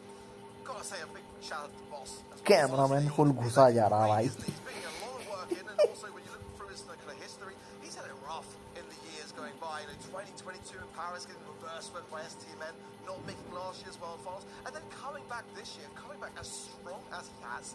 I think that we don't sing his praises nearly enough because he is that kind of person that keeps himself a little bit in the background, a very quiet and very well-mannered individual. And it's just great to see him bring out some of those really aggressive brawlers this year, tapping with those cold picks and those long-range brawlers, and just a very aggressive and all-rounded player. Yeah, well, we're going to see if Pioneers are going to be able to even out the score and bring it back to 1-1. A very disappointing initial set from them against this Humble roster who seemed to be walking over them, just completely dominant here in the first set on a bridge too far. And by the looks of the draft, I would not be surprised if that exact same thing happens again. Pioneers need to change their strategy. They need to change what they're doing here, or they're going to be going home early in day 2. I think Payne's got some hand warmers there. So maybe that's the strategy, you know? If the thumbs aren't warm, they'll just get the whole hands going, I guess. Vote करना ना But भूलें as we go in now, certainly this is a set that Pioneers can maybe not afford to lose. Giving so much of an advantage to Humble would definitely be a mistake. A second already going immediately in there. On Semantic, goes in with a nice slice and dice, but Semantic gets the final say. takedown is there. The good defense is with Pain and Juan Carlos are pretty weak there on the left and right hand sides. It gets them all the way back to spawn, but it really does nothing for the team as they have zero control. Semantic's going to break some walls. भाई वो Zeta का क्यों दिखा रहा है भाई साहब? Make it a lot harder for second best to really show his worth. Luki with a knockback, not going to have that stunning blow as we see the slows being in as well. Juan Carlos so low on this left hand side, yet to get a level. Luki moving forwards, might be able to get a super here and knock them all the way back.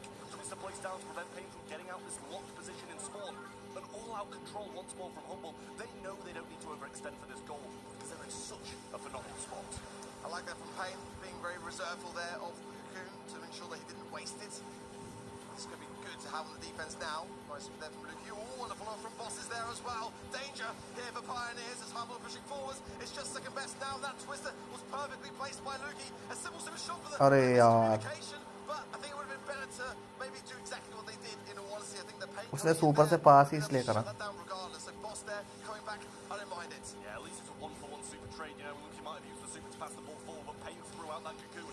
Like he was very scared that was going to be a goal. Boss going to get his super again and the hyper charge along the way. Juan Carlos trying to defend this ball in the corner. Pain in the stream is late. कितनी late है? कुछ second late होगी. Get an opening at the moment. It's going to present itself pretty soon. I like this from Humble. They're just keeping things consistent and keeping the pressure on Pioneers, not going in too aggressive too early, trying not to feed as much into Pain as he's probably the best person to have on that defense. Eradicated now, super pass from Semantic, and Lukey will be the one to score it and place Humble on the map in Brawl. Well, hypercharge ready to roll for Boss still, and Lukey has the super and his as well. Now they go in. A lot of damage going to come down from that. Pain uses hits to get a bit of extra mobility. Lukey going to be landing directly where second best is as well. I mean, guys, we need to see something past one. I mean, that was a very bad communication there, but still might be able to walk it. Definitely should have been a goal for Humble. But with 20 seconds on the clock, no need for that overextension. I don't mind this from Humble. They're just whistling down Pioneers and just almost rubbing the salt in the wound. And as time trickles down, it really is Pioneers who've got to make the move. This from second best is not an unusual thing to see in this sort of circumstance, though. I kind of feel like it's necessary because Humble are really starting to run away with this. They're making it look far too easy on the world stage. This is 2 sets in a row where we haven't seen them get out their own half of the map pretty much. Locked down from Humble, and Pioneers can just stand and watch and come out of spawn time again. It is such a disappointing performance from Pioneers so far. Question when they're going to wake up, when something's going to happen. Pain on this pick of the Charlie on the left-hand side really didn't do too much at all. Certainly with experience on that side of things, you know, it's second best's first land, you know, it's Pain and Juan Carlos' second World Finals. It's definitely going to be taking its toll, but I just kind of felt like as number 2 seed of North America that you'd show a bit more of a resolve than this, but so far it's all about Humble looking to just pass Semantic and just get that gassy hill along the way as well to stay in position as that Stu. Pain searching the left, but no one's there right now, and now second going to the right-hand side, falls straight into the arms of Lukey and Boss, and this ball again is such an aggressive spot. It's still an open door relatively here for Humble to walk through whenever they feel like it. I mean, it's a 3v1 every time someone comes out of that Pioneer spawn. Eventually they're going to wait for all 3 of them to come back in and have a bit of a say in a 3v3 fight here, but Semantic going to go for the dashes in. Second best trying to follow him, gets the gadget heal as well, slicing through this mid, but Lukey will be there when he lands. Twister was placed as a kind of insurance as well, but Pain moving forward towards the Cocoon, trying to get the kill on Lukey, and still nobody will secure that kill. 3 people tried, and he still lives. Again, just taking their time and just getting the resources up. Boss is pretty low stacks there on that surge pick as well, so he needs to try to level things up. Juan Carlos just inching towards the ball there, not going to pick it just yet. Pops a gadget as well, but it's got to connect the shots to be able to get his stacks higher. And now Lukey goes straight in, sees the opportunity, hypercharge there, slams second to the wall, and should be able to walk it in. Humble do it and get another goal. I mean, they're not taking risks. They're just waiting until all 3 members of Pioneers are dead and taking the free goal every single time. Second best trying to make a move down this right-hand side now. Getting towards Lukey. Eventually, we're starting to see something from Pioneers here. Oh. Second best goes for the dash, baits out Boss. Had the super, but no opening as Boss covers the goal entry.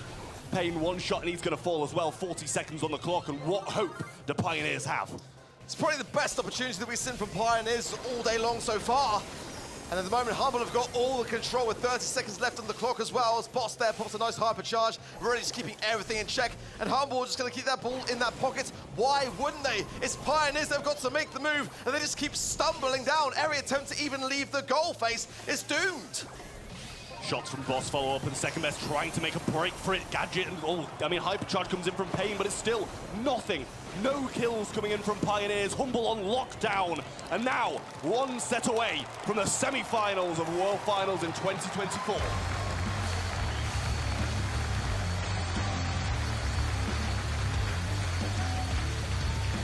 You can hear the crowd roar behind Humble as they've been flawless so far. It's hard to believe that they can't go all the way, but we've seen some crazy turnarounds in the BSC, and this is the World Finals. What better time to see something from Pioneers, but it's very difficult to feel it, to get behind it from what we've seen so far. It just doesn't feel like the chemistry is there. Doesn't feel like there's much really going on with the squad. Maybe the communication just on an all-time low. The pressure, it's definitely getting to them. It feels like there's no... Oh, look at this. That's what? 4 kills in 2 sets of Brawl Stars for Pioneers. And Humble, double that with just Semantic in this set. Add 12 from Lukey, add 13 from Boss. And this is squaring up to be a complete sweep by Humble. I mean, Humble there pretty much collectively got more kills than we tend to see in a best of 5 that goes all the way. I mean, just a slaughter. It is what it is. Humble have never looked so good, or have Pioneers never looked this bad. It's really kind of hard to say at this present moment in time. It's really quite astounding. I think it's a bit of both. Humble are looking really good. Yes bro, कोई नहीं, आ जाएंगे धीरे धीरे, लोग आ रहे हैं फिर देखते हैं चले जाते हैं, ऐसा ही सारा। ये मैच और जीत गए तो खत्म भाई, हम्बल जीत जाएगी, ये मैच और जीत जाएगी। Or in Brawl Stars. I thought you nailed it until you said the second bit, and then I realized that you're absolutely right. Yeah. Like, it's what it is, you know? But the Pioneers, maybe they can bring something out of the bag. I like to believe that they've got the skill to be able to do so, and it's just the drafts that are just not really working for them. But, you know, they've got Philip behind them, and he's a fantastic coach and drafter. I mean, he's got that massive, thick Bible of notes every single time we see him. So it's really kind of hard for me to say. I just feel like maybe it's the nerves. I just don't really... But then I say that, but then they had Kit first set. That just was just not it. So probably a bit of both. I mean, I want to see them get a good draft and put up a fight against Humble. Okay, कोई नहीं. Thanks for coming, King. Do play a part as well, but the Frank, Mo, and Kenji bans roll on in from Humble on Hard Rock Mine. I mean, Ruff's first pick. Staple diet in North America, isn't it, really? I mean, there's a reason why Humble keep banning the Frank as well, because they know that in the hands of Pioneers it's so deadly. But I mean, I don't necessarily mind the Rust, but I think in this kind of meta, there's better kind of ideas. I think the Surge first pick for me is a bit more of my flavor. I think it's that kind of similar idea that they're trying to go for with something which is a bit more versatile, can provide something of a buff over time to their teammates. But I mean, in this kind of meta, I would prefer to see the kind of Surge coming through. Rico coming in for Humble, you know, is my favorite brawler on this map, has always been. A lot of the time banned for good reason as well. He'll be taking that lane side. There's a mid still open here for Humble. Quite like a Sandy pick here myself, to be completely honest, but plenty of other options as well available to them. The Gus, yeah, like that as well, coming in for them. Good range, and we know what that shield can do, and it leaves a third and final pick open as something potentially tanky to combine with that Gus shield. I mean, one of the best lanes picked up by Humble, and possibly the best mid now picked up after Piper's been banned, after Penny's been banned. It kind of leaves a bit of a gaping hole in the mid, and that's something that Gus can fill pretty flawlessly. Ruffs on the side of Pioneers, it just seems like a worse version of Rico to me on this map. That's all I can say about it. They do have this second pick, and they will follow it with a third shortly after that. They need a mid still, but they're going to go with the Daryl. I don't mind that. They've got the aggression. It's something that North America really do so well. Play these tanks. We saw second best player over on the B stream yesterday, and that man was playing brilliantly on the Daryl. But there's so much work to do left for Pioneers. I wouldn't be surprised to see a Bell mid here for a second, to be completely honest, and have that Ruffs and Daryl go on the side lanes on the aggressive, get a bit of wall break potential as well along the way, but certainly Pioneers need to go back to their winning ways. Get that aggression rolling in from Juan Carlos, get that control coming in from the mid, and that gem carry that Second's been so consistently doing, and every mode he's been very good all year long. Gene for that mid, I don't mind that necessarily either. I was kind of thinking it along the way. They've got to have that support network there when that magic hand comes in. You know, if the Daryl and the Ruffs are too busy on their side lanes, they're not going to be there for that. So they've got to be cautious. That vision gear, though, for sure, going to come in very, very handy with that Gene. Third and final here for Humble. They can go in really quite heavy on the tanks. For me, Clancy going to be that big tank counter, but it's still so strong into non-tank brawlers. Just a bit of a risk to get it up to that max stack level, but once you have, you can just run over your opposition with Clancy. Yeah, it seems like we're probably going to have quite a lot of lane swaps here on Hard Rock Mine. Pioneers' best draft yet. And what a time to be able to pull this out of the bag. They need 3 in a row to be able to turn this back on Humble and make it to the semi-finals, but only one set stands between Humble and victory. No one wants to see a sweep on the world stage, not on day 2 of the Brawl Stars World Finals. And in we go. The pressure certainly mounting for Pioneers. But as you said, Trav, a draft is our favorite so far here from them today. Let's see what they can make of it. Lukey already taking an affirming role in the mid with 3 gems to his name. Good. Kooky Popper there onto Pain as well. Really keeps him low for longer. 4 gems now. Sandbags from Juan Carlos are already shredded very quickly by Boss. The Semantic is already stacking up things and just eradicates the Daryl of there. Juan Carlos on the right-hand side. I mean, look how close he is to level 3 already. He's getting shots. He's getting so many shots against the Daryl, and they're not even attempting to swap because Daryl's going to have a pretty poor matchup no matter which side he goes. Break coming in on the left-hand side from Juan Carlos, and Pain yet to see the light of day in terms of the gem spawner.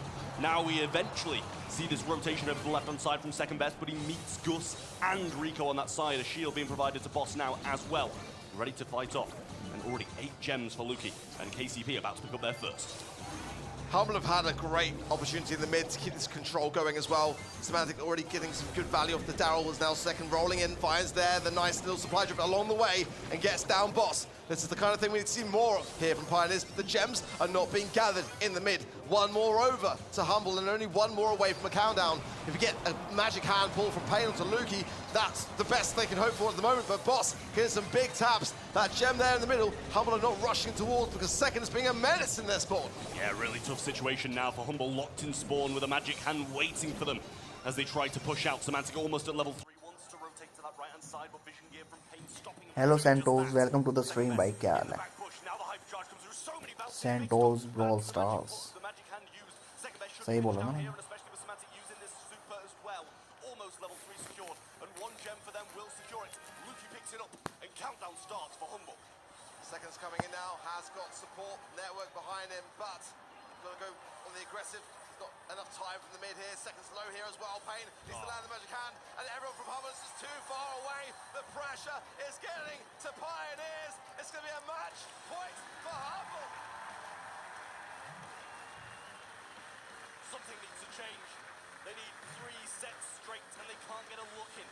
What a start that was from Humble in Hard Rock Mine. 8 gems before Pioneers even saw the gem spawner.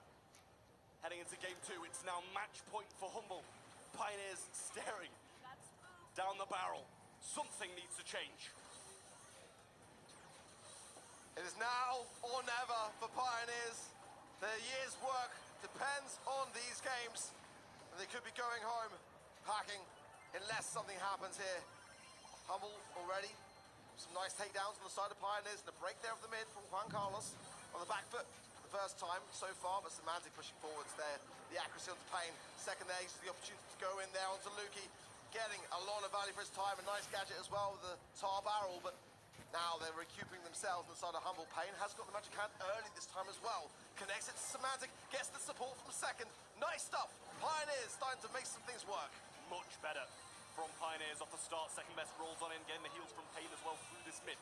Vengeful Spirit's used yet again, and that's going to be his last one of this game. Over the right-hand side, we see a bit of a trade between both the Brawlers over there. Semantic yet to get to a level 2, but eventually getting quite close. Lukey, 5 gems in hand, does take the lead for Humble, but it seems to be all Pioneers so far. Second best, round the flank, gets a knockback from the Gus shield. Good use of that from Lukey. Now the pinch starts to come in, and we might see Humble break out. The second's been feeding really quite heavily into Semantic. Now the high charge from Pain. अरे भाई And Juan Carlos is there. The gems with Pioneers, but a nice reset there from Semantic. It's not over just yet. They're sitting there, second just hovering. Going to be going into his pocket, not ideal. But when you're on countdown, it doesn't matter. Pioneers are doing work, but can Humble get a reset? Semantic bringing Juan Carlos low. No more sandbags available, and second best pinned in the top portion of the map. Nowhere to run now, and the three members from Humble closing down. Brawl goes in, but Paint's going to fall down. Semantic has the super, down goes Juan Carlos, and they have the count on the blue side. Second best goes low thanks to the Kooky Bumper, and he falls too. Humble running away with it. 7 seconds remain, and for the Pioneers, it could be all over. There's a magic hand, but the HP is not going to be there. It doesn't connect, and the shield is perfect from Luki, and Humble proceed to the semi-finals.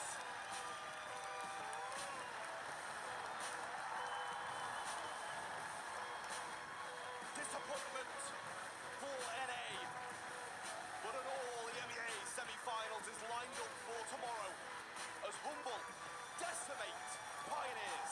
अरे आज के बस 1500 ही मिलेंगे भाई। ओ भाई next 500 कल मिलेंगे। इन्होंने सही कर रखा है। Has just been set. Devastation for Pioneers. Just could not find any kind of momentum on the field in the drafts. It's going to be a tough one to look back on, but you can't take a single thing away from Hubble. They didn't miss a trick. Drafts were perfect, gameplay was spot on, and Hubble looking like a real favorite in this competition. Taking the words right out of my mouth. If Humble play like this, if they draft like this, they might be my favorite to win it all at this point. That was perfection from them. But disappointment for Pioneers. What a year they have had वही in तो। the NA region, coming in as the number 2 seed.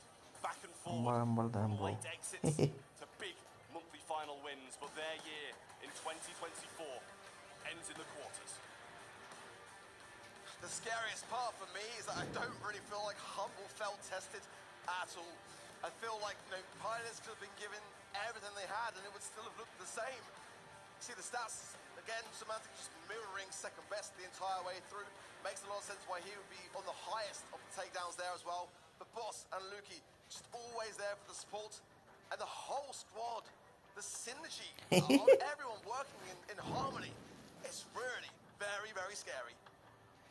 Very scary prospect for those looking on, and especially SK Gaming. They come off the back of a huge win against Zeta Vision to now have to look at this Humble roster as their matchup for tomorrow. Semantic, a well-earned MVP for the game against Pioneers, and what gameplay he brought to the table. So much composure, and the team in general just played to perfection. Crazy, absolutely crazy. I was expecting some fireworks in that matchup, but I'll be honest, I didn't expect it to be nearly as one-sided. For Humble, they are going to the semi-finals and they are looking like one of the scariest contenders, but we've still got plenty more still to come, and that's the thing. We're shaping things up, but we're not done yet, not by a long shot. Yeah, a lot more to go through today and tomorrow as well. Still, another 2 quarterfinals to play out today, and they're both setting up to be bangers as well, but this one did end with a 3-0 to Humble, and I'm scared for what they're going to be able to bring from this point onwards. Let's refresh our minds, look at the bracket.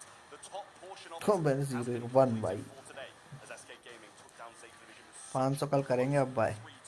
बाकी 500 कल करेंगे bye. भाई अभी crazy raccoon का match देखेंगे फिर जाते हैं भाई। अभी तो मेन मैच दो ही मैच रह गए हैं बस। चले जाना, 2 ही मैच रह गए हैं बस। क्रेजी रकून और एलिवेट का है और रिप्लाई टोटम और राइवल का है। दोनों ही बढ़िया बढ़िया team. After watching that, they've got to be feeling a lot more pressure added to the mix. Their entire region now resting on everything in which they do. And they've got one of the toughest competitors in this tournament. I would not like to be in their shoes. No, NA looking on in horror, I'm sure, at that matchup against Crazy Raccoon. And obviously against Humble, 2 of the toughest opponents they could have drawn for day number 2 of the Brawl Stars World Finals. And they drew both of them. यार जीत जाएगी। Match तो देखो भाई, मजे तो जाए। बहुत last compete. And as well for Reply Toast, there's a good possibility if they play it like they were playing yesterday. इसका आंसर बताओ भाई क्या है? Boss last compete at the World Finals 2022, 2023. I feel like Rival have really impressed me, especially a lot of the talent in the dressing room also. That match is still very much a 50-50 for me. This was the one that I thought would be a lot closer than it was. 2022 मुझे लगा ही था भाई 2022 पर। I just didn't expect that we would see a sweep here today, but again, this is the World Finals. Anything is possible. Yeah, I started the day off with a tear going down my face as my cast predictions did not start well. I went for Zeta Division over SK Gaming today, and it did not play out the way I thought. But for you, for Uber, and for Kenny, smooth sailing so far. Not just smooth sailings today, might I add, but smooth sailings yesterday. 100% accuracy with us, which is a shame because being the predictions master that you are, I kind of expected a bit more. I'm going to have to pull out some bold picks tomorrow to catch up, I'd say, because I can't catch up today. I'm going to have to go for the complete opposite of what's expected and cross my fingers. It's definitely disappointing not to see ZTV go any further in the quarterfinals because they are the world champions at the current moment until we crown a champion this weekend. So very disappointed to see them go out early on, but SK Gaming with a very deserving semi-finals entry. I mean, that first match, honestly, was just one of the most thrilling that I've seen on a world stage. I mean, we were watching it from the sidelines, screaming our lungs out, and we just couldn't believe the fact that the turnarounds were even going to be possible on the side of SK Gaming. Toppling the current reigning champions. It's just not something that you necessarily expect to see when you wake up in the morning. Crazy, crazy things are occurring here, and it's one of my favourite world finals so far, honestly. You just can't fault it. I mean, not to sound like a bit of a biased caster in terms of regions, but EU are looking good. EU are looking very, very good, I will say. And, you know, I'm not going to say I don't like to see it because I love seeing my home region do well. And also ठीक है, मेरे को glitch से free में 200 point मिल गए। But होना तो 500 का ही है, टारगेट तो पूरा 500 का ही है। Stumble in that first day or just struggle going to the second, but that's because this is their first world finals for the majority of them. It's just one of those things where you've got to be able to pace yourself. They're doing that pretty well. वो kit का pick देख के ही भाई साहब दिमाग खराब हो गया था। They've got the most experience by far in this matchup. I mean, we've had one immense upset today. Are we open for a second?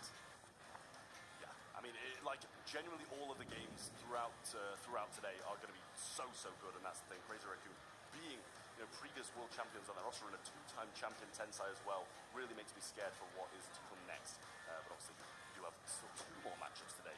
A little bit later down the line, we have that Totem versus Rival Esports matchup as well. And we touched a little bit on how well we think Rival are going to do in that matchup. Personally, I think they are going to drop down to the power of EMEA once more and reply Totem take that victory. Well, we shall have to wait and see. Our next matchup will be Crazy Raccoon versus Elevates, the last remaining hope of North American dreams. We're going to be right back after a very short break. You don't want to go anywhere. Break brook दे देते हैं भाई ये लोग, break brook. Crazy Raccoon finish इन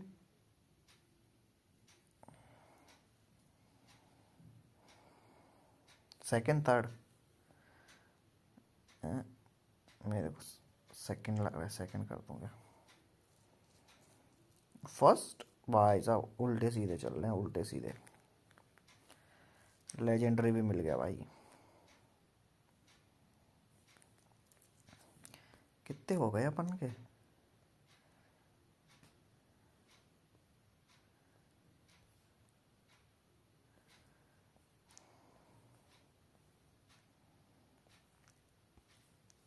इतना set हमें कल को मिलेगा। कल को मिलेंगे 2 star drop, 1 exclusive rare pin, 1 और स्टार ड्रॉप, और कल मिल जाएगा हमको हाइपर चार्ज। काश ये हाइपर चार्ज में न्यू वाले किसी एक ब्रॉलर का हाइपर चार्ज निकल जाए, मज़ा आ जाएगा।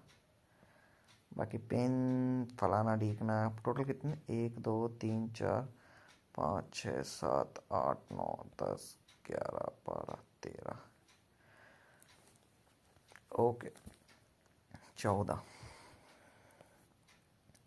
What is the event from a team name is Real One, Motomain FA, DC Team, CT Esports, कुछ भी मोटोमेमीज। बाकी आप लोगों के हो गए क्या 15-15 तो?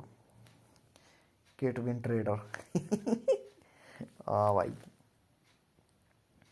उसको पैसे दे दिए थे होटल रूम में जाके उसको कि भाई तू ऐसा ब्रॉलर पिक करियो जो किसी ने सोचा भी नहीं होगा, ये ले तेरे अकाउंट में पैसे, यूपीआई कर दिए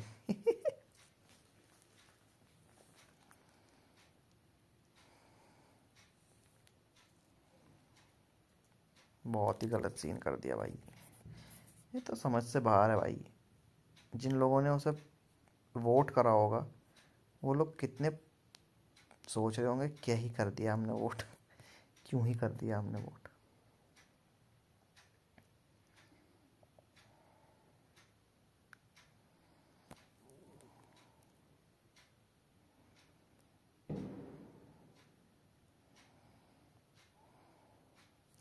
2 मैच बचे हुए हैं, उसके बीच में अभी ऐड दे दिया इन्होंने, फिर थोड़ी देर बाद 4 मिनट बाद वापस से मैच शुरू हो जाएगा। क्रेजी रकून इस बार का लग रहा है भाई, क्रेजी रकून जीत सकती है, बट एसके को देख के तो भाई साहब, एसके को देख के तो मुझे लग रहा है एसके भी जीत सकती है भाई। अब तो कुछ कोई भी जीत सकती है भाई, अब नहीं भरोसा मुझे, बिक गई है सरकार।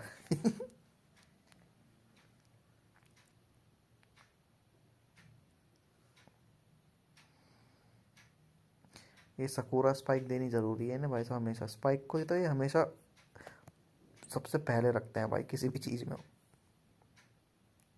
3-0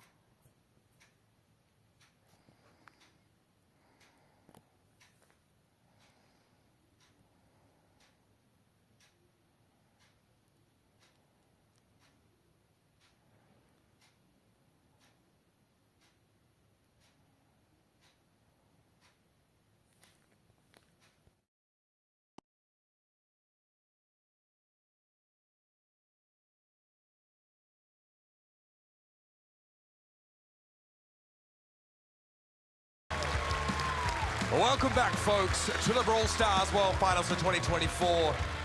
We are still cleaning the remains of Pioneers from the stage. An absolute bloodbath we saw in that second semi-final.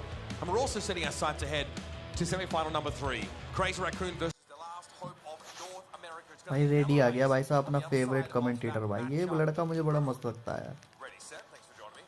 Had to fight their way through the... With SK Gaming in the mix to get here to day 2.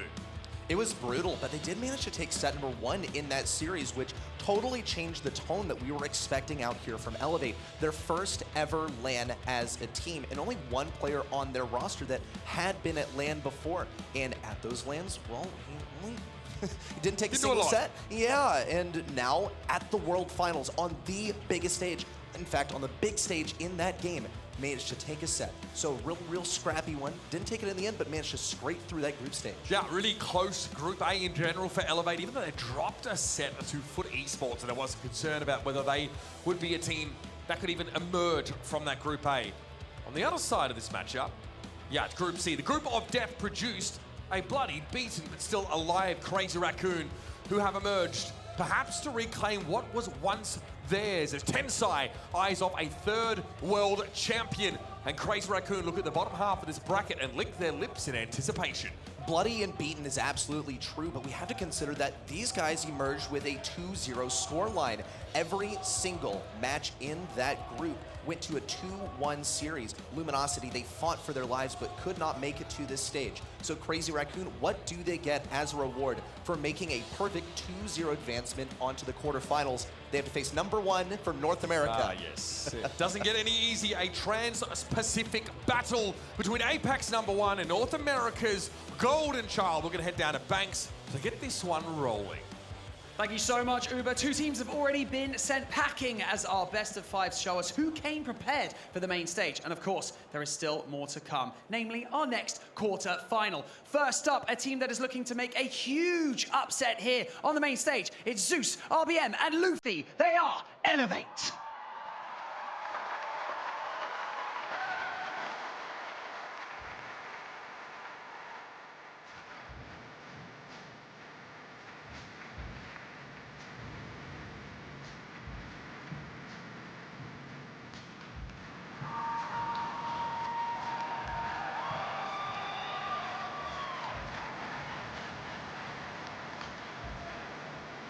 Their opponent, a team that honestly needs no introduction. Previous world champions, yet to lose on the main stage. Tensai, Shitampo, and Moya, they are Crazy Raccoon!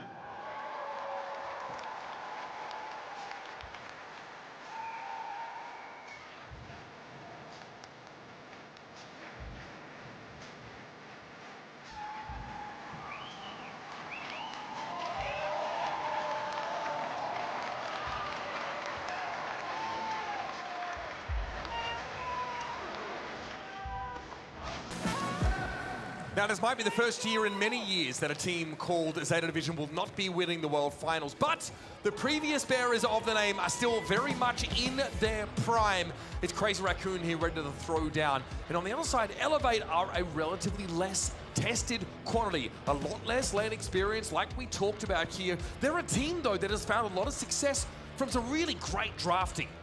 That is really their specialty here, is they cook on these drafts. Zeus, RBM, Luffy, they are simply the instruments that are used by Killer to orchestrate all of this draft business. Let's talk about Luffy, though. I would argue one of the more mechanically skilled players on this roster, and yet I don't think he gets enough credit. I think RBM tends to steal the show for his tank play, but we see Luffy cook on Brawlers, especially Rico. If he ever makes it through that draft, you gotta keep a close eye on him.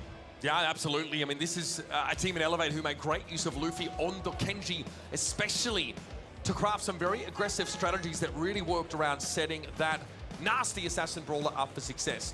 Elevate, I think in their game against Foot Esports, that they let Frank through the draft, and I think they allow Kenji to be picked by their opponents. They end up losing that first set of the series. We're all starting to worry about the fates of NA's #1 team, but they recover quite nicely. Crazy Raccoon have also had their fair share of scrappy games in the lead up to this match. Crazy Raccoon, they have not made it easy on themselves, because I would say the typical shortcoming of Crazy Raccoon is that they struggle with some of these drafts. But to account for that, they have the best mechanics on the globe. Tensai being world-renowned for his skill over here, especially on his favorite brawler, Max. Absolutely. When Max is available to be picked up, we often see Crazy Raccoon prioritize it. They're a team that loved a lot of Carl, loved to use Meg, even the Gene and those Gene-Max pairings. This is a team, though, who have really lent more on their individual skill. The mechanical prowess of this team has definitely been one of their hallmarks, and sometimes the drafting is left a little to be desired. And I think that's deliberate. I think that they really think that they deserve to win if they can mechanically best their opponents. They've always sort of had this mentality, and that is why they have gained this reputation. They've invested all of their skill points into just mechanics. They are going to win this lane by dodges, by not getting hit, especially. And again, we've seen that prowess showcased time after time. But the game is changing. Brawl Stars is becoming a little bit more about the draft as the roster of Brawlers continues to expand. You all at home at event.brawlstars.com, many of you getting behind Crazy Raccoon. I believe all us casters are also on your side. This should be a game in which the APAC #1 seed could claim a spot in the semifinals. If Crazy Raccoon had things their way, they would like to play this with 3 lanes. But there's one critical issue here on Canal Grand, which is that there are really only 2 lanes unless you play something that can float over the water. And Crazy Raccoon have already eliminated one of those key options, Angelo, not even in the consideration as a first selection out here for Elevate. We're going to be picking up that Mo. Mo available, and you better believe it's going to be an early pickup for either of these teams. Crazy Raccoon also, we've seen Shtitampu pick that up on occasion. RT, going to be the pick from Crazy Raccoon. And note, Elevate has banned Tick and Larry and Laurie out. They are a team that likes to go for more of that tank play, not so much the throwers. Here's the Gene we mentioned earlier for Crazy Raccoon, a classic pick, signature approach for them so far. Should be able to deal with any throwers that are selected over here. Also going to be gradually farming up that super, especially because he can see a lot of hits and get a hypercharge out here. Brock going to be a pretty unorthodox selection here for Canal Grand. Should be able to jump over a wall, maybe cross that gap in the middle. And here's the Carl. This is going to address a potential thrower selection for Crazy Raccoon, given that they have gotten this Gene. Makes it a little difficult for Elevate to deal with that. But also, remember, this is Bounty. Carl is going to be immediately grabbing that blue star and starting things off with a bang for Elevate. This also means Shtitampu might have to consider Lamp Blowout instead of Vengeful Spirits as a gadget selection. And the Squeak being picked up by Crazy Raccoon. Of course, very powerful. That residue gadget to be able to slow within a radius is very potent. It'll get them some vision in some of these bushes, and yes, slow within a radius on one of the lanes. And I think it will be able to play this East versus West gameplay that we see to emerge on Canal Grand pretty effectively, but keep in mind that they don't really have a good way of getting this blue star. They should be able to shove Elevate back into their bushes, but that's about it. Here we go, folks, jumping into our third quarterfinal. It's Crazy Raccoon from APAC. Elevate, the #1 seed from North America. Only one will survive. Elevate already grabbing that blue star as expected and transferring over to this left side. They don't want to just take one side. They want to be able to own both the left and the right and push Crazy Raccoon back into their spawn. And so far, it seems to be effective. But CR are grouping up around Moya. He's the sort of oasis of health thanks to these magic puffs that keep everyone alive. Zeus also punished there by Shtitampo, who has comparable range and double the health almost of that Brock. Zeus takes another hit here. Luffy has to constantly be moving. You'll notice the residue field on the left side of the map there. The poke damage has been good, and so Zeus has been able to move up a little bit more. We're gonna see some pretty tentative probing for the first part of this round. Tensai's making an aggressive push in, Dangerous. trying to get some damage on Luffy. Takedown, but one kill as we see Tensai and RBM exchange. Still a one-star lead here for Elevate, but here comes the hypercharge from Zeus. Looking for a bit of bonus damage. There's a kill on Shtitampo, and Zeus stays alive. Slower start here for Crazy Raccoon. They do have a magic hand available. That's the lamp blowout used there, but not enough to keep Moya alive. Tensai wants to come in, throws a super out, but man, Elevator looking pretty good here. Well, Shtitampo still managed to get a kill there with the Hex gadget for RT. And it looks like this right side has now been left open. Definitely a fighting chance for Crazy Raccoon to start pushing up this right side, and Tensai is going to take full advantage. Now that Elevator back in their spawn, this is when the squeak actually starts to become a problem. Zeus trying to push out of spawn. Knows he's going to take a bit of damage from Tensai to do so. Luffy gets up close. Tensai pops that hyper. Luffy won't be able to get away, but Zeus is there. 1-for-1. Tensai doubles down. Elevate still have a 2-star lead now, the last 10 seconds of the round. Excellent tanking play for Elevate over here as RBM was reduced to super low HP. But Squeak is bound to start coming around this right side. Everyone's closed in. They got to get a kill. Oh, and a buzzer beater finish for Crazy Raccoon. A blue star victory to start this one off with a comeback. Always dangerous to give up map control against the Squeak. And Elevate don't have a magic puffs-like ability like Crazy Raccoon do, so that poke damage sticks around a lot longer. Once they conceded that mid area, that's when they started to seriously suffer. We'll see once again, though, Luffy starting off, getting this blue star. Elevate already in the lead. They have possession of mid. Tensai's going to try a different creative way of getting around the left side, chaining up some of these shots, but no kill. Moya steps up, knows one direct hit would have ended Luffy, but he's able to just crawl away. Now Crazy Raccoon have bush control here. You might see Elevate opt to split the map, but they want to keep Carl within attacking range, and a rocket rain's going to break a lot of those bushes. Zeus doesn't mind breaking open some of these walls. That can be a critical position for Elevate to control, because Crazy Raccoon had possession, even if it was for such a short duration. They're occupying this right side and leading by 3 stars at the moment. They're in a very safe position, but once they let Crazy Raccoon take control of mid, that's once again where Tensai on the Squeak is going to become a massive issue. Zeus backing up a little bit more now. Luffy playing cagily. Does have that tailspin at the ready. Carl has everything he needs to go in and dive, but against the Squeak, that could be a dangerous proposition. RBM goes in. Shtitampo disintegrates. RBM only able to find the one, but Luffy and Zeus follow it up, and Moya limps away. He's still got that super though, so he's not looking too bad. Luffy does have a way of escaping from it. We'll see some rocket rain towards the right side. Just a preventative measure to keep Tensai from getting in. But this is history repeating itself. Game number 1 all over again. RBM's quite low on the left side. Pull for Moya, but Elevate still lead. They're giving up the map though. Elevate are getting back towards their spawn, and Tensai now starting to posture a little more aggressively. RBM avoids most of this poke damage, but Zeus needs to be careful. He's marked up. Luffy wants to go in, slowed up, tailspin, still gets him there. Tensai is felled, and Elevate have a 2-star lead heading into the last 10. As long as Luffy stays alive here on the back right, then all should be good for Elevate. But we gotta see Tensai on the Squeak come around and close them in. RBM looking for the close range matchup on the left side. Kill on a Moya, critical. Elevate, bring it back. Right there, classic example of the power of Mo. It's an easy dive to make. Getting subterranean with it and pouncing on that gene. Once more, same gameplay. We see this Squeak gradually move things towards the back, cornering everyone in like he did in game 1. Crazy Raccoon are playing this slow and controlled because really it's their only option.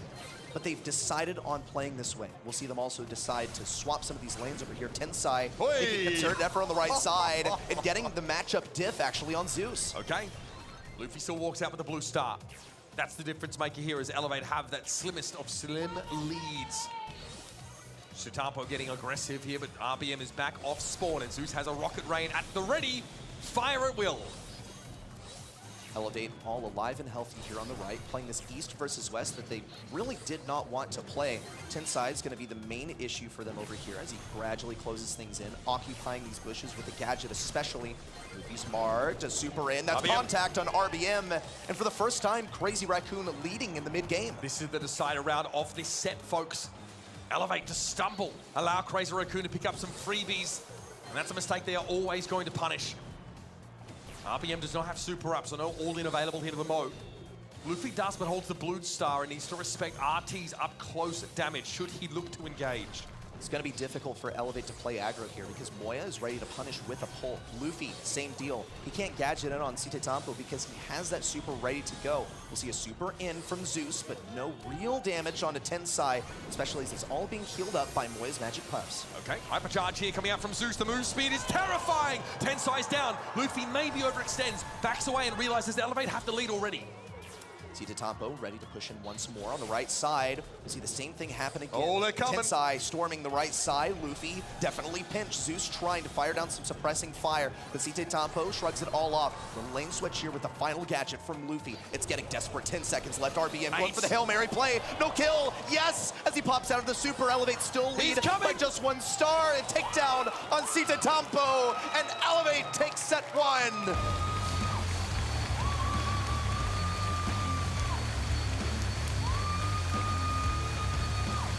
A little stumble there for Elevate in that last round, but they recover with poise. Again, it is a Mo dive. The all-in there. An unpunished trade-off kills that gives Elevate the edge, and ultimately, the set. Such a near miss too, because we saw RBM push in with that Mo and actually had to bail before he could get that kill in the drill form. He popped out using the super and then got that final bit of damage for the kill confirming. That is what kept Elevate in the lead in those final moments. See here, this is how that first round played out. Squeak hypercharge, pretty bloody good. But Elevate here can't heal, that's their problem.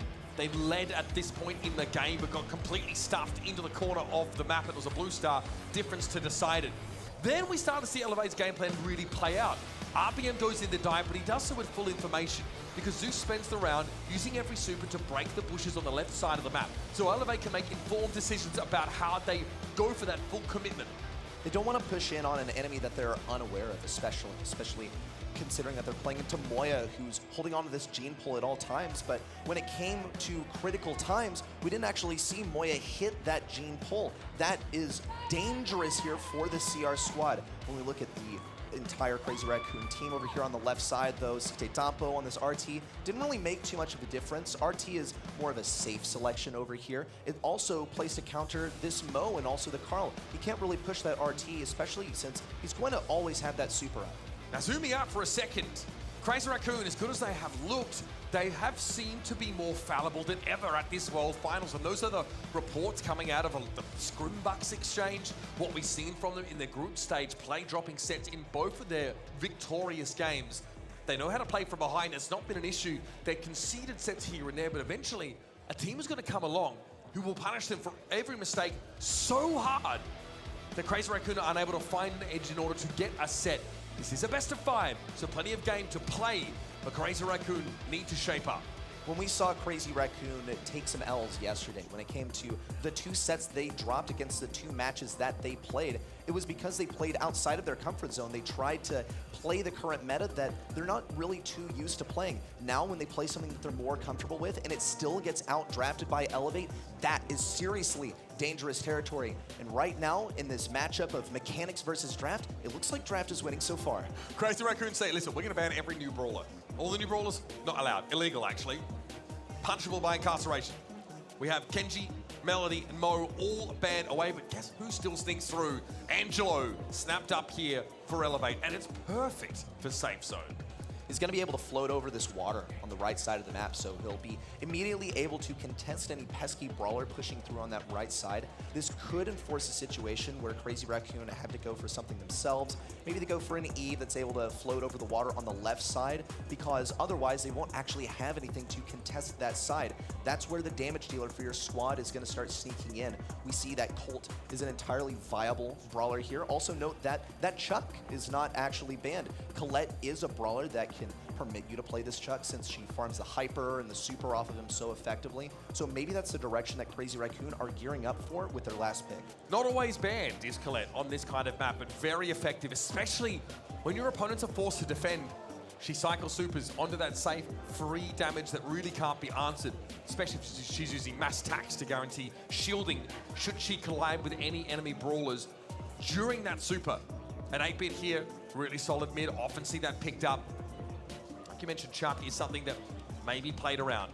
Quite often, when you see that picked up, the opposing team realizes they might be priced into just all-inning, trying to race. Colt here is great. Silver Bullet opens up the map if they need to. He can pressure the safe down from a very safe distance also. I see potential for this Colt to simply open up the right side, break that little 2x2 that we see right at the entrance to the mid area of this map. Also, the brawler that's going to be sent around the left side most likely, because that is the optimal position for him to damage the safe while he is still safe himself. I also see Crazy Raccoon with this Colette and 8-bit combo that's very, very typical. Not of Crazy Raccoon, but just in Heist in general, since Colette is usually so effective into the slow, high-health brawler. Amber, I think, is a great way to respond to the 8-bit because you can actually play at quite long range against him. And the Colette, too, we're looking at comparable range. That super is going to be great at getting damage on the enemy safe. And I think Amber should be able to defend against something super aggro in the final stages, because I feel like Crazy Raccoon are really thinking about getting on something that just rushes towards the enemy safe. Well, also, Amber, crucially, very good against slow brawlers. Brawlers that cannot strafe left to right out of her line of fire easily really struggle. Bonnie? Bonnie? What is this? We have not seen this pick for a long, long time. Again, a virtual sharpshooter, long-range brawler with the ability with that super to dive, to go all in, but this is an odd one. I'm not a Bonnie believer out here. What are your matchups here realistically as a Bonnie? You're outranged and outsped by the Colt. You're outranged and outsped by the Angelo. When it comes to that Amber, she's able to simply burst you down because she's still a slow brawler. Now, the one thing that she does have, though, is she has quite a lot of health, and actually make that two things. She's able to jump towards the enemy safe and lock in tons and tons of damage on that objective. So Elevator are going to have to consider whether they really want to send someone on recon, put someone permanently on defense to play versus this brawler. But when it comes to actually getting that super, I think she's really going to suffer. She's not particularly fast either. No. She's quite a slow brawler. Again, with the right star power, black powder, you have pretty insane range as Bonnie, which is fine. But her fire rate, she only has one shot in the chamber. Right, so she cannot simply just like send off a number of shots if you need to spam someone down. She really wants to keep you at arm's length, which, by the way, is something that Zeus and Luffy are more than happy to do. Again, it's another bonkers, Crazy Raccoon draft here. But we've seen them do more with less, frankly. And you gotta believe it's possible. But Elevate so far have been, you know, dotting their I's, crossing their T's. They look great in the draft on that bounty map here. This is a solid one. I'm favoring them. Elevate, draft virtuosos they may be, but I really doubt they were considering a Bonnie as a potential final selection here for Crazy Raccoon because it's so off-meta, it's so unusual, and I think it's unlikely to succeed here personally. But Crazy Raccoon, this is what they do best, is they take a losing matchup and they turn it into a win by raw mechanics. Here we go, folks. Headed over to Heist for our second set. And of course, Black Powder, Star Power picked up for the Bonnie. So long range is Tensai. Definitely outranges the Amber here. Luffy, again, as we suspected, will play this right side of the map with Zeus at mid. Crazy Raccoon, though, being allowed to move up here. Luffy trying to keep his 8-bit honest. Luffy outranges the Colette, and he plays toe-to-toe with this 8-bit over here. Zeus is really focused on eliminating Tensai on this left side first and foremost. That's going to allow RBM to push forward. And note that RBM is going to be charging up his super for free with that gadget that he placed at the back left. We'll see Tensai completely laser taken down. An even trade here for Elevate. They're still being cautious about pushing into mid. Zeus is actually getting quite aggressive, though, behind this 2x2, and Moya is now up to his first super. Yeah, Zeus really wants to guarantee a hit there by basically walking to point-blank range. All right, here comes that damage. Zeus throws a super down. Damage booster still active here. Gotcha gadget used by Shitapo to try and punish this Angelo. And elsewhere, we have Tensai diving in on the Bonnie to pressure the safe. So this is how it's going to go. Crazy Raccoon, they're going to play for that control at mid, and then they're going to send in Bonnie. She has to be addressed. Everyone from Elevate has to pivot backwards in order to deal with that, but they're really relying on Moya to be completely up. 100% uptime is what they need over here for the 8-bit. Zeus here is a nasty angle. This is difficult to punish and dangerous for Moya to play into. RBM going to use the absence of 8-bit through mid to look towards Tensai to pressure him down. Here's Luffy, 3 safe damage. Couple of hits from Shitapo coming in though as Zeus will heal up, and now look at the safe. Tensai tried to dive, but RBM on defense is able to stand. This is brutal from Luffy. Hypercharge and super in, but they cannot ignore Moya. Despite the walls being broken on the left side, it's still the perfect perch for 8-bit to lock in some of that safe damage. Elevate, pivot back to mid to play control once more. They're only ahead by 1%. They have to hold on to this control in the final 30 seconds. Couple shots there from Tensai, but Crazy Raccoon at a lead. Zeus with a hypercharge. Moya disintegrates though. This is looking bad. Colette out of the picture as well. Dive in from Tensai, looking to deal with Luffy. Fair enough, but Crazy Raccoon safe is down to 29%. Tensai is going to lock himself in this back right corner where he has to be addressed. He's a tough bow in. Whoa! Denied, but the ego still hits. 14% remains, and 5 seconds is not enough time for Elevate to get to Crazy Raccoon's high safe.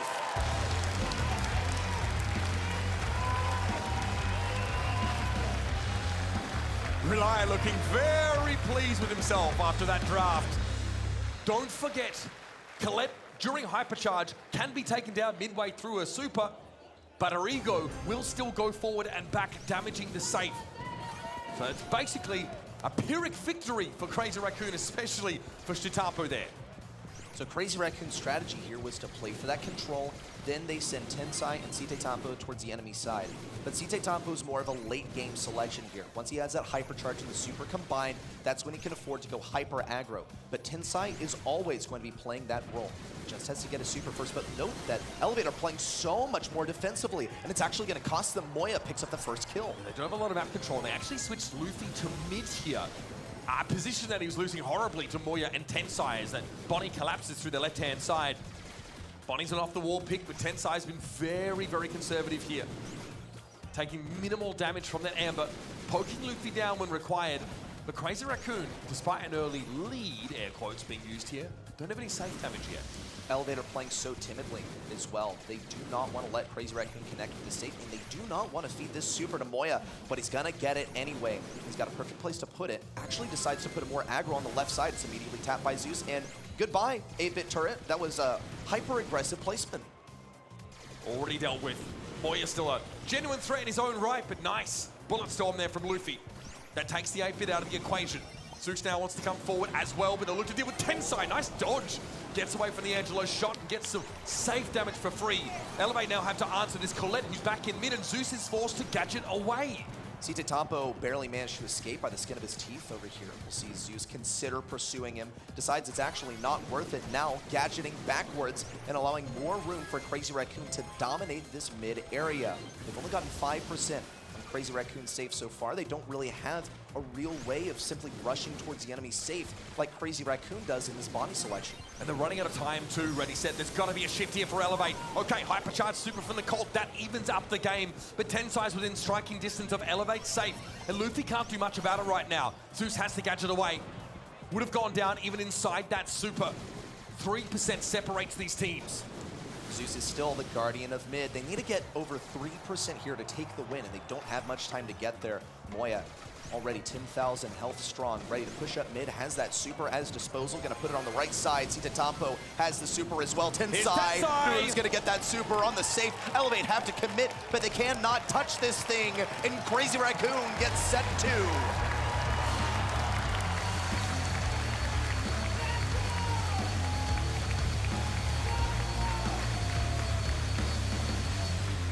And so the sacred timeline is preserved.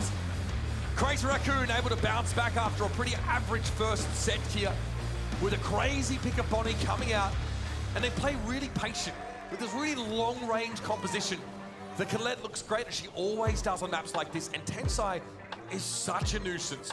Whether it's consistent, long-range poke, keeping the Amber honest, or diving in onto the safe, Crazy Raccoon always have something to keep Elevate busy. This is what we know about Crazy Raccoon, is their preferred play style is they play 3 lanes, and this is exactly what happened over here against Elevate. They managed to draft something that enforced 1, 2, and 3 lane play. And then from there, they were able to hide behind some of these obstacles, especially against Angelo on that right side. Being able to float over the water doesn't really matter a whole lot when, well, your opponent is hiding behind the wall. And Tensai punches through all of that defense. Doesn't have to play footsies with the enemy side when he can just jump over all of them. And great DPS in general from Elevate, sure, but you've got to understand, 8-bit has about 10k health. Bonnie, close to that. Even Colette has about 7.7k health. That is a lot to cut through when your Colt is like 5.5. Your Angelo 6.3, thereabouts. So much health has to be cut through on this Crazy Raccoon roster that you can do all the damage in the water, but if you're not securing these eliminations and manifesting map control as a result of it, you are not going to win the game. Slow and steady wins the race for Crazy Raccoons. We have an even series on our hands. We talk about health, and you can really extend that health if you're able to dodge shots the way that Crazy Raccoon are able to. When we talk about mechanics, we're saying, look, this is a 3-button game. With Hypercharge, you got more. But if your moving is bad, if your shooting is bad, turns out you have bad mechanics. That is where they specialize. Dodging the shots, landing the shots. And we see a whole lot of dodging on that Bonnie. Despite her being slow, she's sure able to survive. Yeah, I mean, we really undersold, I think, the impact of Bonnie. But that happens very often for any analyst trying to cover a Crazy Raccoon game. So there's nothing out of the ordinary. We're off to Bell's Rock. Next, it'll be knockout time. And again, no new brawlers allowed. Kit, Mo, Kenji banned by Crazy Raccoon. Elevate, similar. Also getting rid of that pesky tick. RT first selection once again from Crazy Raccoon. The same approach that they decided to take on the very first set, Canal Grand. On Bell's Rock, this is going to be a little bit different because your enemy has to come towards you in those final stages as the poison enforces everything coming close together. They're also facing a last pick from Elevate, a squad boasting a member in RBN that is known for his tank play. So having this RT over here that can split head from base, block in about 6k damage in just a single attack, is going to be a pretty good way of defending versus a tank that Elevate are actually gearing up for with the Gus selection. They're telegraphing something like that, right? Won't see it until the end of their draft here. But this strategy has had a pretty average win rate over the course of these last couple of days. I think in the previous series, as of the previous series, or the start of the day, Gus had like a 30% win rate, despite being one of the most picked brawlers at the World Finals. Crazy Raccoon gonna win. Bro, Tensai cooking. हाँ भाई, Tensai अलग. Tensai, Seda Tempo, ये ऐसे player हैं भाई जिनके अपना अलग fan base है, अपने अलग भाई जो सबसे महंगे player.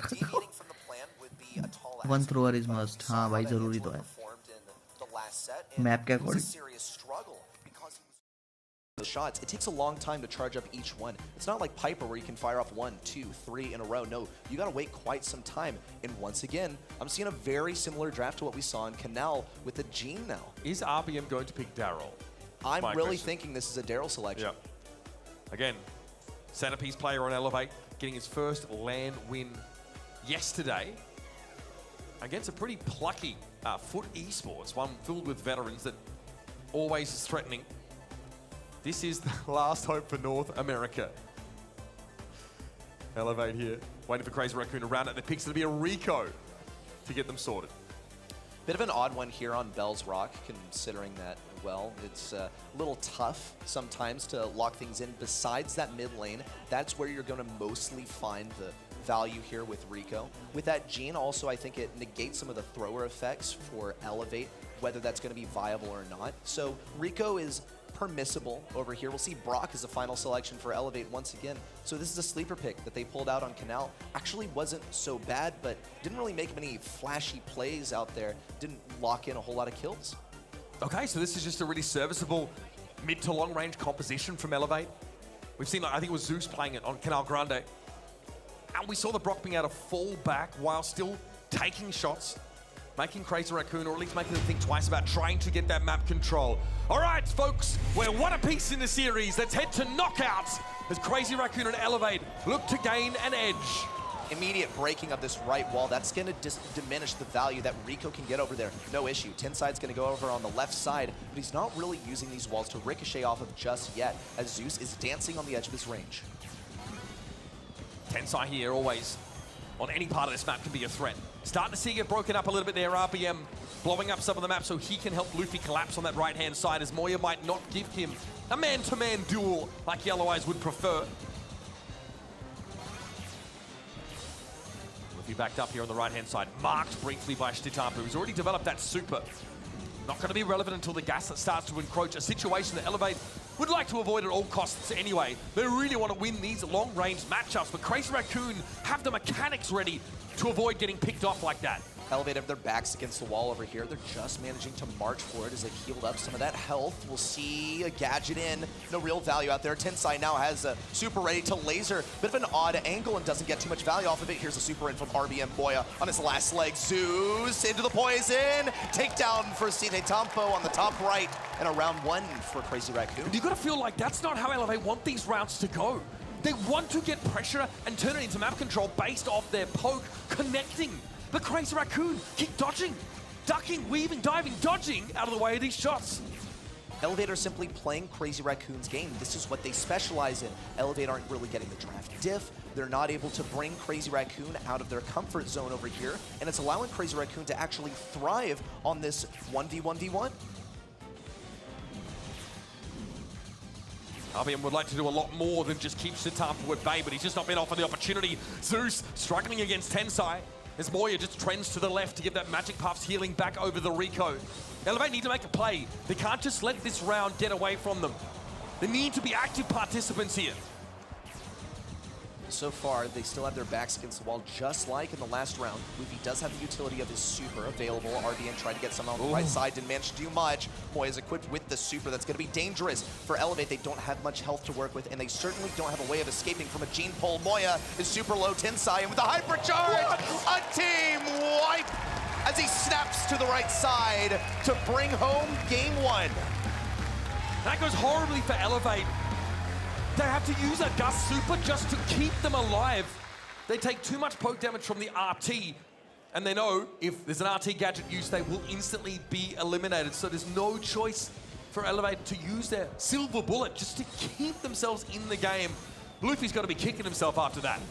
There's no synergy here for Elevate on these brawlers, on this composition, because Gus, what is he really going to be used for? He has that self-preservation of the super, but typically you're going to find your value from using that on a teammate that's quite low. That's just not how we see it being applied out here. This is not what this comp is tailored for. It is a series of 1v1s over here, and so far, Crazy Raccoon are prevailing. It's a scary science for North American fans. Elevate really need to get themselves into the driver's seat. They are currently having this match, or at least this set, dictated to them by these previous champions. Good poke, this is better. Moya under pressure. Vengeful Spirits though, staves Zeus off, takes him low, and Moya is able to avoid the shots from the Brock. But Elevator, oh, what a gadget from Luffy. Finally, a man advantage for Elevate. A super in from RBN. There's one, there's two. Tensai, the last one alive, trying to avoid feeding hypercharge to the enemy side, but he knows it's inevitable. RBM's got it now. Luffy has his super, and Zeus also close to one of his own. Elevate are in a great position. And that's a round one on mechanics there for Elevate. Normally, Crazy Raccoon's MO. But without a draft that is, you know, patently dominant over Crazy Raccoon, Elevate have to lean into the individual. They have the firepower to rely on, as we just saw. Can they do it again, though? An ambitious super in from Tensai down that right lane. You see them gradually keep RBM and Luffy back. They have possession of mid, and no one wants to push into Moya, equipped with this super. On the left side, we see Zeus in pretty much a stalemate against Shtitampu. It's going to take shots to take him down. Zeus is looking pretty dangerously low over there. We'll also see Moya swap lanes over to the left side, trying to get a jump on RBM once the poison forces him forward. Zeus spamming pins at Shtitampu there. Gets him to come forward. Okay, RBM, hypercharge at the ready. It's raining rockets. Shtitampu able to walk out. Look at that. What a magic hand. What a pick up on Zeus. RBM's in trouble now. Another Gus super to try and keep the Brock in the fight, and RBM's going to try and come forward. But Crazy Raccoon will not be denied. What synergy from Crazy Raccoon over here. We saw a member super low. Whole team came together to body block and keep him alive. That was into RBM's Rocket Fuel, meant as a kill confirm onto that Brawler. But Elevate tried to get some synergy of their own, finally applying that super from Luffy for some good, putting it on RBM twice. But it didn't actually manage to do anything. And we also saw a near kill on a Tensai from Luffy there on the right side. Unexpected kill on a Zeus out of nowhere from Site Tampo. Drops Elevate down to their final lives. Set on the line, Elevate have to win a 2 versus 3 against, well, a combined 4 world champions on the side of Crazy Raccoon. Moy with the hyper, guarantee the pull, and it's up to Luffy now. And I don't think there's a fruit in the world that can give him the power to take down the raid bosses that are Crazy Raccoon. Pops the super, but now knows it is over. Back into the gas perhaps. And that's 2 sets for APAC number 1.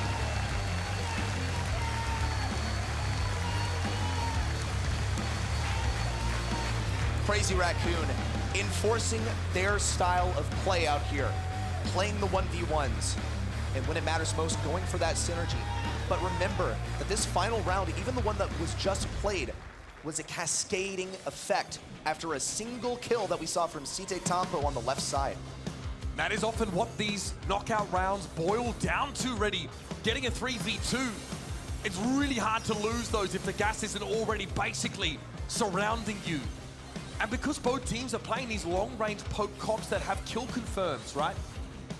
We, of course, have Cookie Popper. We have the gadget from the RT. There are so many points of volatility. I mean, we talk about the gadget as well from the Brock. Taking one kit can be the difference between life or death. It's precisely what we saw. We need to see the kill confirms be the valuable thing that actually locked in the round. And when it came down to Brock actually utilizing that ability, team play came in to stymie that entirely. And I think, honestly, like that round that Elevate were able to win is a result of, I think, Shitapo or one of Crazy Raccoon walking over a ghost, allowing an easy Cookie Popper pick up here. Tensai on the Rico with 6 eliminations and only 1 apiece for the entirety of Elevate. This set definitely felt like it was an uphill battle for the NA squad. I mean, I really think that Crazy Raccoon are playing in their own dojo over here. They have enforced things to their will. They have molded this draft to go exactly the way that they want on these maps. And we focus on this as being the weak point of Crazy Raccoon. So what happens when they're the goats of mechanics and they also can bend the draft to their will? It's pretty much a playground for them. Exactly. It's like a domain expansion from Crazy Raccoon. What will the answer be here from Elevate? They have 1 more chance to send this to a 5th and final set. So their Ring of Fire play will have to be centimeter perfect.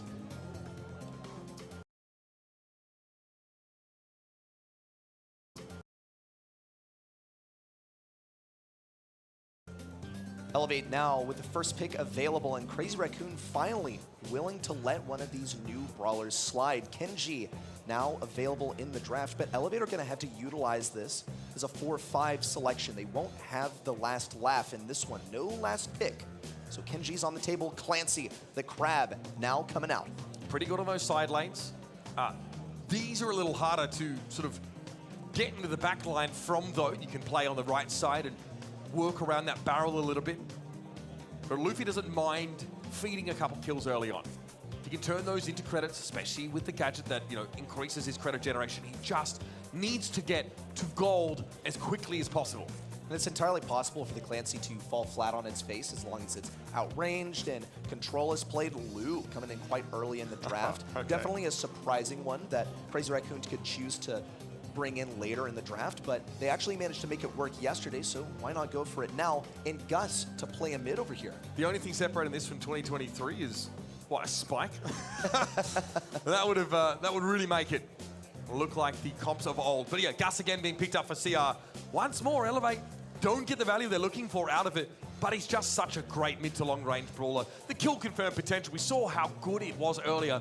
Lola will come out here. That ego really letting you fight a little bit longer on the point and increase your damage output. It's definitely what makes her such an ideal pick here. Two brawlers from Elevate that should be pretty good in the tanks. And here's the Kenji. And now either RBM or Luffy are out to play. So will it be Luffy that really stole the show with Kenji just yesterday, or will it be RBM, Team Tank Specialist, that will take the reins of the Sushi Master over here on the right side? Well, it'll maybe come down to which brawler is going to be more demanding, depending on the last pick out here, Surge. Going to be getting some free levels off of this Kenji as long as he is pushed. And we've talked about, comment counters to Kenji being tanks, right? The Elevate's composition is already very hostile to tanks. Very high damage brawlers with decent range in Clancy and Lola, so that's not an option. Crazy Raccoon going for the Surge alongside the Gus and the Lou. It's all gonna fall down to that Surge player. Again, both teams fancy these brawlers that only get stronger as the game goes, and it's Elevate's last chance to stay alive. The hopes of NA rest on their shoulders as we jump in a ring of fire. Right out the gates, Luffy aggressive around this left side, but quickly regrets his decision. He does not want to push into Moya, and he also doesn't want to push into Site Tampo. So which is it going to be? He's just going to have to swallow that and go for it, trying to bait out some of the shots on the left side. Note that Elevate have been quite uncontested here at mid, and Crazy Raccoon are going to have to reevaluate their lanes. Yeah, no longer can Crazy Raccoon be so aggressive to defend that left side. They're able to step up, get themselves some percentage here. RBM yet to get a hit in this game, get his first one just there. It's an awkward spot for the Clancy to be. He's trying to get some damage. Caught inside there, Lou super stunned up. Free damage for Moya as RBM heads home with his tail between his legs. Luffy still trying to bait out some of the shots. Another super in, and the gadget pop to Luffy. So vulnerable, but remains alive or on the left side. Doesn't matter though. Moya has already managed to farm his hypercharge off of him, and RBM on the right side is being totally denied. Note that he's also running the dash gadget for RBM. On the back left, Luffy's trying to get on to Sita Tampo. Bested by the Surge jump. But he has to respect the power shield as well, because it reduces damage and helps Surge reload instantly. And then there's the super that gives him vulnerability, so Luffy can't actually attack Chitapo at all there. Very awkward matchup for the Kenji. Chitapo now flashing that super as well, knows he can dodge away. Luffy has to use a gadget now, maybe looking at Tensai, who just bubbles himself. And Crazy Raccoon look indomitable on this point. Elevate, nowhere to be seen. Crazy Raccoon, absolutely indestructible on every single lane. Elevate got a 10% lead at the beginning, and that was the last time they ever even thought about stepping on that point. The Lou, you don't want to feed it, but what happened anyway? Because of the lanes that are enforced here, there's no real home for the Kenji. For the Clancy, the first selection, they drafted themselves into a corner. They weren't really able to get any tokens farmed up and get to that valuable second level where the damage and the range of Clancy actually starts to become a threat. Luffy's been much more proactive this time around. Chitapo still has a super. Luffy attempts to dodge it. Gadget gets him healed up, but Chitapo is chilling. Level 2 and a super available. RBM is cut down. It's going to take a concerted effort to move Sita Tampo out of this left side. But he's actually just going to do it anyway because it's fine. He got his level 3. Luffy on the back right, definitely a threat. Sita Tampo out with the gadget. Still some damage in from Luffy. And a kill. Elevate, take back control of mid. And a slight advantage. Looks like a good omen. Yeah, Chitapo though, he's at level 4. RBM's got to be careful. Still bronze. Luffy wants to dive in, but Chitapo is basically unkillable right now. With that super available, Zeus tries to get away. Freeze frame used in order to try and play from behind that ego. Luffy's got nowhere to go. Yeah, another gadget use, and now we're an even game. RBM still with nowhere to really go. He's outranged absolutely everywhere. He wants to get in this back right, but he's gonna have to face Sita Tampo with the super as well. You see the super in from Luffy. Really no value out of that. CR looking for the next kill before they can actually move in onto this point. Nothing just yet, just playing the slow control. This Surge, man. This Surge is terrifying. Luffy gets taken down. Chitapo benefits there from Tensai's super. So it's a very healthy Surge still. Moya pressured by RBM. Finally, the Clancy gets in there, but there's an answer. Chitapo brings the Lola down, and Luffy v Chitapo. An anime battle to end them all. Chitapo comes off second best, and Elevate have a lead now. Tensai now approaching with the super, can get some synergy here with Moya, might need to use it. Super in, pops it on himself. Luffy with a cycled super and slices, dices, decimates Tensai. Elevate are persisting in spite of a match point. This time though, it seems like the game plan for the Kenji is so much clearer. Act early, act often. Get up in the Surge's face, whether he's level 1 or 4. Take that fight and take one of the biggest weapons for Crazy Raccoon off the battlefield. It's going to be difficult because Tensai is so closely guarded. He's flanked by both Sitatampo and Moya. But if there's any time of game to go for him, it's got to be now. We saw Luffy and RBM both double stack that left lane. It improves their chances of getting something optimal. RBM playing around this 93 on the left side. So active. Moya is still actually lining up these shots. RBM frozen mid-dash. And an excellent start for Crazy Raccoon. RBM, though, getting those credits. He gets a little bit of the job done. Close to silver now. As Luffy steps up to the plate next, but he's half stunned. Damaged heavily. Hosumaki healing gets popped here, but Luffy has to play back behind that box. RBM has just hit silver, but Luffy's got nothing to do back there. Nice torrent. RBM gets aggressive, and Elevate finally get on the board. What an excellent comeback here for Elevate. They've managed to get RBM almost to the gold tier. On the right side, Luffy is being quite cautious about feeding any more super to Moya, knowing how much of a win condition it can be. Luffy up to the skies. Excellent timing on that super. Sitatampo had the damage and he had the shots thanks to the gadget. Yeah, that power shield is huge for Surge. Now Zeus and RBM, the latter flashing his super, generate a lot of threat here on the point. Sitatampo falls and Elevate get themselves into the lead. Hold on, we might be looking at a set 5 at this rate. RBM backs up, Tensai shields himself. Here's another slashimi from Luffy, and he gets rid of the Gus. Sitatampo now hypercharged all the way behind, going for the deep route. Zeus trying to dispel him, knows where he is in these bushes, but can't really contest because the fight has been brought all the way to Crazy Raccoon's side. Doesn't matter, the spawn trap is on. Zeus trying to stay alive, jump in from Sitatampo, and completely nullified. There it is, another super from RBM, and Elevate struggle early on this set, but now starting to bring things back. 95% and counting. A set 5 looming. Here comes Crazy Raccoon. They clear them off at 98. Luffy knows he just needs to stand here, and he does! We're going all the way!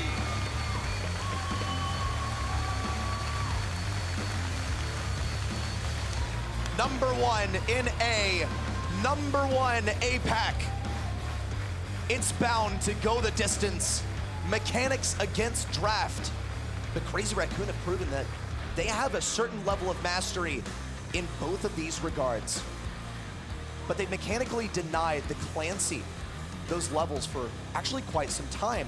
But it really, really came to head in that final game of this set, where we saw a quite quick advancement to level 3 for Clancy. Yeah, because RBM got rid of that self-preservation instinct that was holding him back for so much of this set. Decided to come forward, feed a couple kills here and there, it was fine. Luffy was doing the same thing. Elevate around that control that Zeus was providing as Lola used their 2 laners, the 2 loose ends, to keep Crazy Raccoon more than busy enough to prevent them from touching. This lack of self-preservation should be a key takeaway for Elevate, because if there's anything that Crazy Raccoon, especially Tensai on socials, has been vocal about, is his frustration with the meta, with the brawlers that simply run at you. Doesn't matter if they die, because they're still winning the objective. That is their kryptonite. That is their weakness. It's quite late in the game to really be discovering this, but they gotta apply that knowledge now. Doesn't matter though, because Tensai's still picking up tons of kills in spite of the matchup he's facing. Yeah, really timely supers coming out onto Sitatampo, allowing him to win that protracted battle against Luffy. Every time the Kenji respawns, he is looking for the surge, looking to get into the bush on Crazy Raccoon's side of the map and trap them in their own spawn. But it's a great recovery from Elevate. You've got to hand it to them. They, right now, in real time, before our eyes, are being forged into potential champions by this APAC #1 seed. It's the last hope for North America, and they're giving it everything they've got. We're looking at former world champions over here on Crazy Raccoon. #1 and #2 in 2022. They combined to form a roster that seemed invincible last year, and they got a top 4 finish. This would be a downgrade from last year to go top 8. They cannot let it slip now. It all comes to a head here on Double Swoosh, set number 5. People have been saying these demigods of Crazy Raccoon, they've been known, they've been shown to bleed, to be fallible. We've seen mistakes from them over the course of this tournament. They have played maximum Brawl Stars in every single one of their matches now. Naturally, this one, no exception. Double Swoosh coming up for our last map. Amber's open, Gene also available, and quickly, Gene snapped up. Gene, typically a must ban on this map. The fact that it's been left open is definitely a statement here. You got to for pick Crazy Kenji, right? Raccoon. Surely, I mean, into the Gene, you can't get blasted away, but he's going to run out of those after some time. Yep, Lamp Blowout only has 3 charges unless you have a gear. Crazy Raccoon, do they do they succumb to the new hotness, to this new era of Brawl Stars, and pick up the Kenji here to try and get themselves into the semi-final? No, Surge is going to be the answer. They're allowing a Kenji contention for Elevate. Yes bro, yes. Tensai, Tara and Kenji must. भाई पिछला match तो भाई साहब कैड़ा ही हो गया भयंकर. लंबा match खिंच गया ये वाला तो. पूरा लंबा मैच है, पूरा लंबा. One thrower is a must. देखते हैं क्या होता है भाई सीन. कैड़ा ही सीन चल रहे हैं तो. To encroach on the left side and be super stealthy, maybe even get a few taps off on Luffy. But they're also going to pick up Tara. Oh, they know the Surge's shortcomings. They're picking up the key thing to play on the lane against him. That is terrifying. We've already seen it once earlier today from SK Gaming. A devastating side laner with ridiculous damage at close range and a hypercharge that just makes her super bigger. It's a very good super. One of the best supers, in fact. It grabs everyone, sucks them in, especially if there's a gem carrier caught in that gravity. It's curtains for them. And of course, the Kenji, as expected, picked up. Kenji is going to be feeding this Tara big time, though. Should be able to slash through all of those spawnables, so actually possible for Site Tampo to go for a Psychic Enhancer over here, reveal all of those bushes if they find that knowledge to be quite valuable over here. Also going to be feeding that Surge, definitely a dangerous prospect. So do Elevate decide to, oh, Janet is coming out to play. And Janet has some potential to also scout up the bushes because of her gadget and also a star power swap if she wants to sacrifice the time that it takes for a shot to focus in exchange for vision on those bushes when she supers. That is fascinating. That's right, stage view will allow her to reveal bushes around herself while she is flying. Also, if she were to come across the gem somehow, she'd be dominant and be able to keep them away. Draco picked up for Crazy Raccoon. What a pick. Definitely unusual. You almost never, ever see this. He should have some survivability against this Kenji, though. We talk about what are Kenji's actual counters? Well, in a word, tanks. But anything with huge self-preservation abilities. And in close range, this Draco can totally prevail. He has a gadget that'll keep him alive on 1 HP for a pretty serious duration against the Kenji. Also, his super will heal him if he has the right star power, which means he can take a bunch of damage and still be a relevant threat. Elevate, have they walked into a hard counter to the Kenji? There's only one way to find out. Help from beyond cleared pretty quickly by those Janet shots. Zeus and RBM grouping up, giving up the left-hand side because they know they can't deal with Draco in the bushes. Site Tampo also playing on this right side instead of the expected left.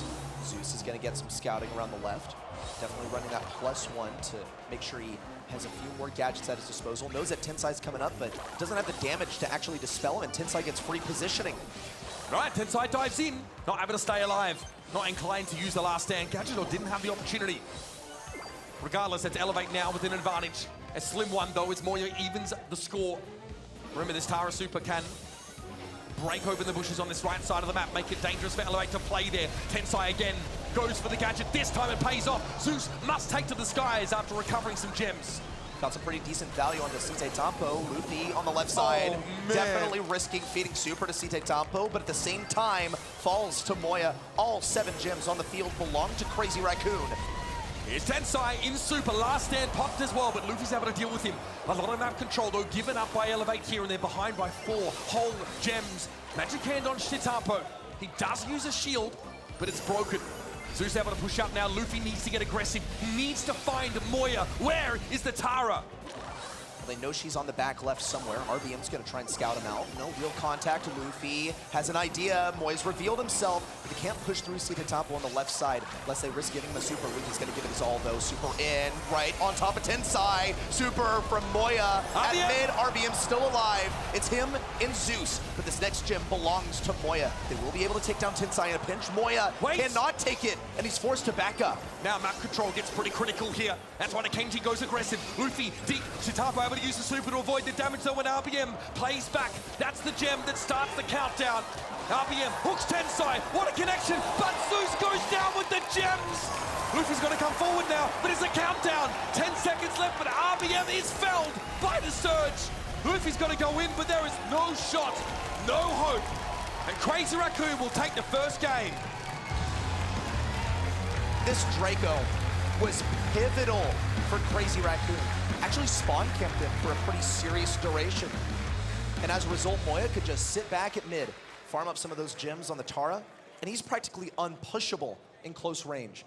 As Tara, you're going to be locking in so much damage when all three of those cards hit, and you're going to be getting super and hypercharge as a result.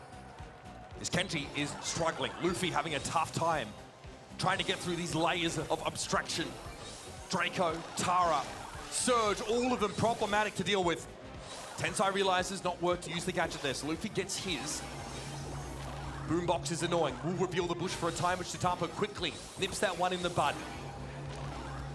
He's trying to use his wide slash to get some damage on Site Tampa without risking feeding him super. But it feels like an inevitability. Tensai on the backside. Pretty serious damage on RBM, but the gadget expires before he can lock in the kill. Magic Hand available here for the Gene. Moya spotted there. Vision gear, of course, up. What a dodge away from that Tara super. Luffy's able to get 2 gems to his name. Tensai, though, will survive. Low, Luffy comes in with super. Tensai finds 2, but RBM scoops up the gems and gets out with 6.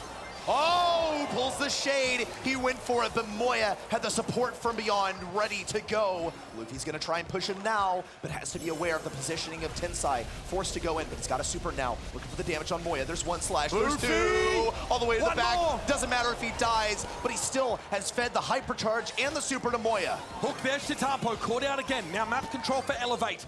Help from beyond pops so Moya can dodge any potential supers from the Gene. Here's Zeus lighting the map up. Tensai mostly being ignored, and Moya is down to 762. Almost catching on was Luffy, but now Tensai's a problem in that super form. Burns Luffy down. 9 gems for RBM though. Moya's got to get 4 more gems here. He's going to go for it all the way to the back right. RBM's just out of range. Zeus trying to defend, and the hypercharge and super available for the Gene over here. Another pull. Moya at mid. He's going to have to defend Luffy. Manages to pick up the gem, but all of them spill onto the ground. Luffy with a 2-piece, and Elevator running it back. And Elevate could walk away here with 13 gems and be secure in the knowledge that that'll be enough to win them the round. 5 seconds remain, but the zoning is too good for Elevate. Crazy Raccoon will have to let this one go to double match points.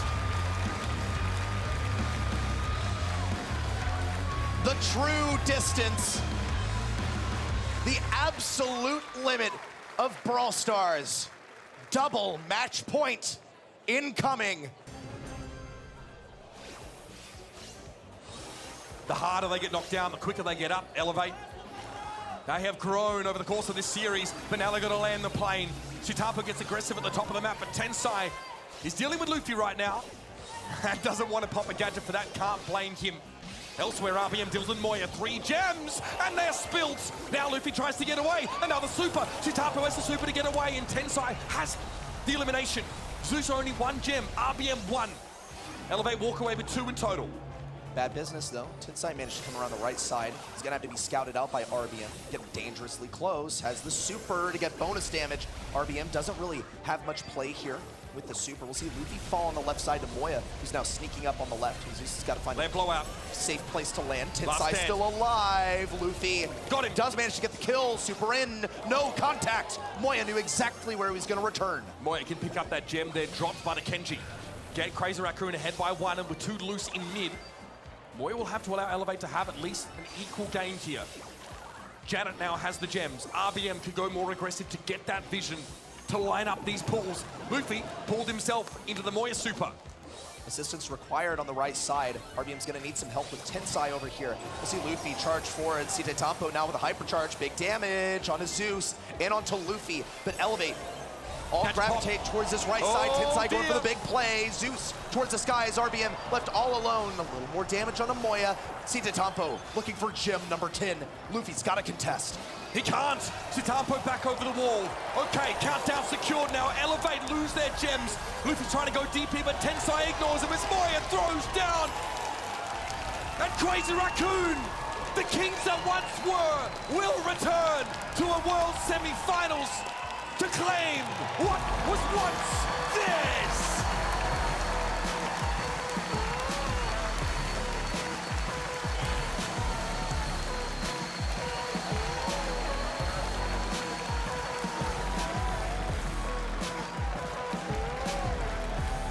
The All-Stars of Brawl Stars advance once more to top 4 for a second attempt at a grand final.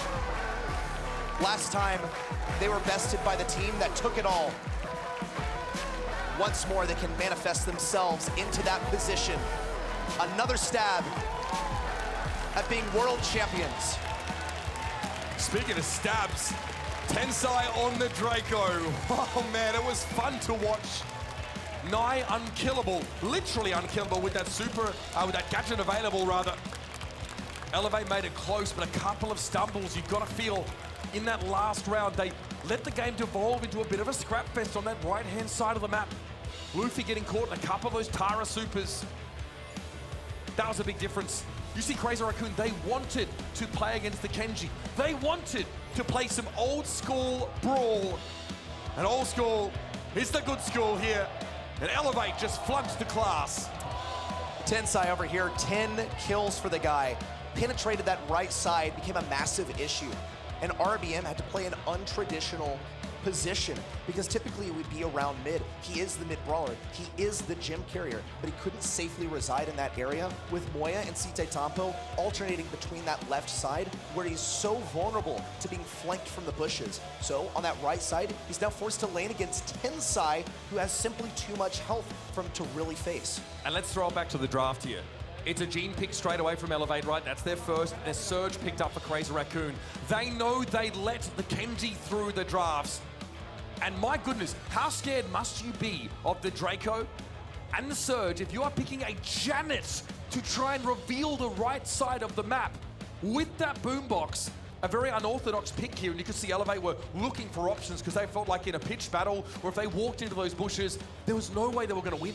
We saw situations where Janet was actually using the super instead of for scouting to just escape, especially against a 1 HP Draco that was such a serious threat with that gadget. We saw numerous situations where Draco's looking to pick up a couple of kills here and only fell at the final couple of moments there. That is how much of an issue this selection was for Elevate. And we see Crazy Raccoon, despite their complaints about how this is going as far as which brawlers are most powerful, they're not too good for it at all. I mean, they play Draco. I mean, I'm sorry, that's not really old school, in fairness. But what a game we get. We start off the day with a 5-set banger. This one was no different. But now we must bid farewell to the final remaining North American delegate here at the Brawl Stars World Finals 2024, leaving only APAC and EMEA as the regions left to fight for it. And my goodness, that battle between Reply Totem and Rival Esports could set us up for EMEA versus APAC finals. If Rival can make it through, that is a big if. That if is doing Olympia level lifting. But we have an incredible game on the docket still to look at here. Real quick, what are your thoughts? Reply Totem, Rival Esports has been a crazy day.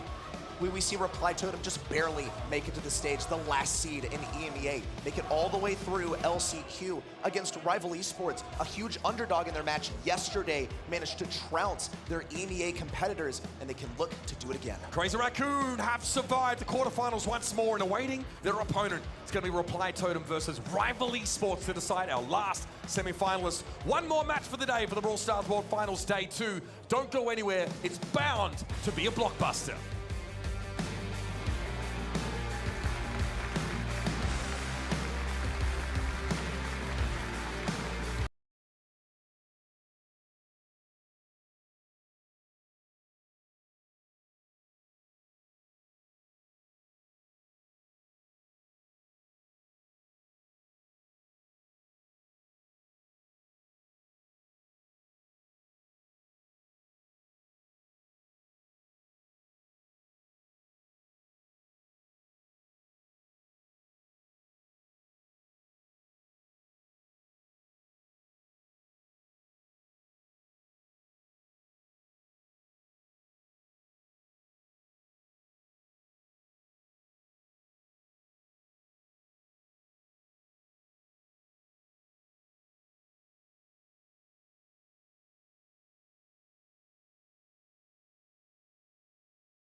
did we just witness? I mean, it's the end of NA Hope, but I mean, you've got to hand it to Elevate. For 2 out of the 3 to have their first World Finals and pitched against Crazy Raccoon to come that close, unreal. Yeah, no, Elevate absolutely played their hearts out and provided some unbelievable gameplay. So sad to see them knocked out here in day 2 of the Brawl Stars World Finals. I really, really wish we could have seen them go that little bit further. It could have been, honestly, another incredible upset for day 2. We've already seen the world champs go out on the first game of the day. It's just been the gift that keeps on giving. 2024 is at an all-time high. It really is. Like, it's been so, so dangerous. And, you know, we're not stopping there. We've got another absolute banger up next where APAC, I say after APAC provided that kind of gameplay, they better hope that they get another representative a little bit further on. Otherwise, they might be having some issues in that region as well as NA. But they are obviously up against Reply Totem, which is such a strong matchup. It's set to be a massive banger for me. Certainly Reply Totem are that team which have just had a really, really abysmal year, but they are now at a really, really strong place. And similar to SK Gaming, I've got to say, they've got a lot of loud voices in their crowd. They are that momentum team, and they've got people cheering for them. Yeah, these EU teams have had such a strong showing from their audience, from the audience in general, I will say, because they just have so many representatives, fans who come out and support them. And you know, you don't understand until you're on that stage how far that can go. Having the backing of the entire crowd really gets you through those tough moments, motivates you through the hard times, and it is a big, big thing for both of these teams to have as backing. In terms of our predictions, so far, so good. I mean, we differed a little bit, but I think that first match was very much a 50-50 though, Trav. I mean, I didn't blame you for it. We almost just got another loss handed to all 5 of us, I will say as well. A double match point from Crazy Raccoon versus Elevate as well. Luckily enough for us at least, Crazy Raccoon did manage to pull through, but me and Reddy... Hello master, क्या हाल है भाई? This is entire match were intense, yes. मजा आ गया भाई ये वाला match देख के. Crazy Raccoon very OP. भाई Crazy Raccoon काफी इम्प्रूवमेंट भाई, काफी इम्प्रूवमेंट. मैं अभी ट्विटर ही चेक कर रहा था और लिटरली भाई 4 मिनट पहले भाई 4 मिनट पहले ही तेंसाई ने भाई सब ट्वीट करा है Draco. Insane.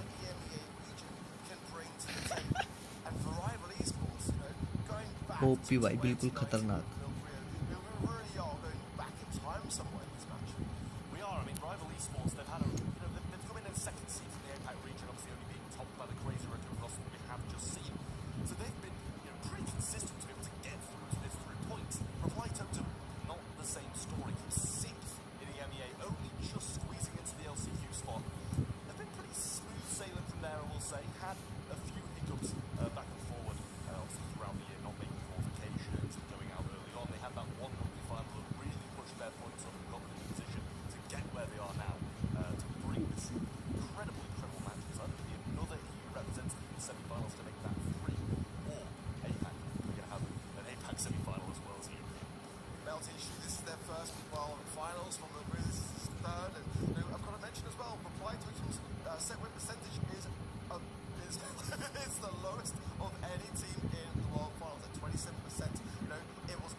Bro, who will win according to you?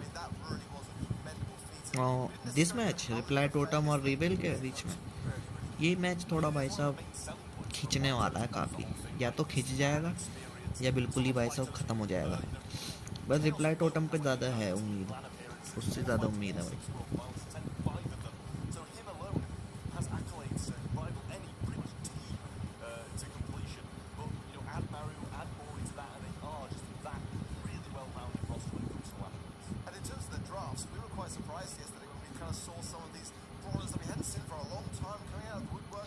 Zeta तो इस साल I think both are equal. इसका बहुत स्कैटा सीन है भाई.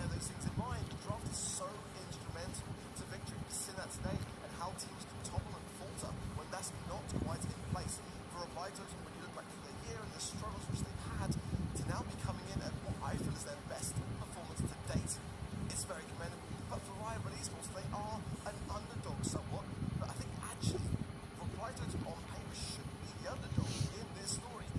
पिछले मैच का तुमने रेशियो देखा भाई साहब, 33:2 भाई।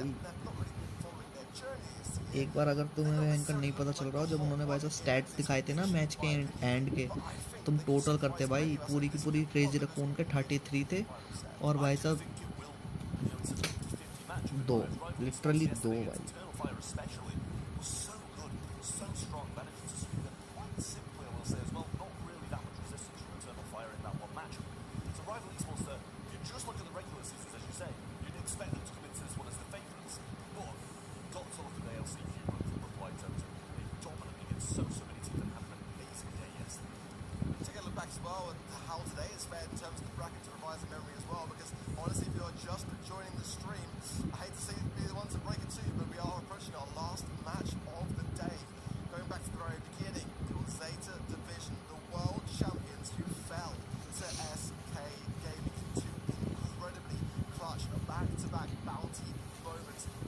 यार डे 3 तो लंबा खिंच जाएगा क्योंकि 3 टीम रहेंगी ना।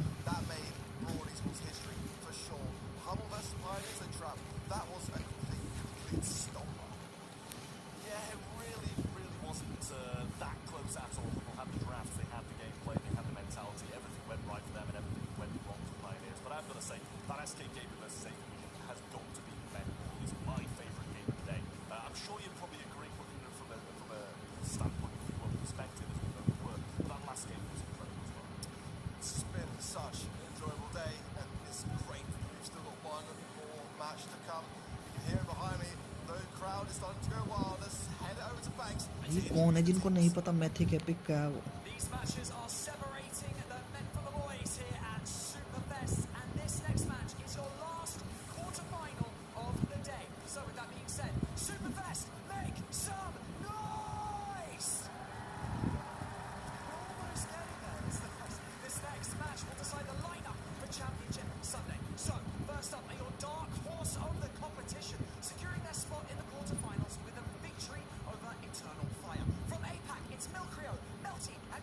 They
well, this will be his 5th World Finals.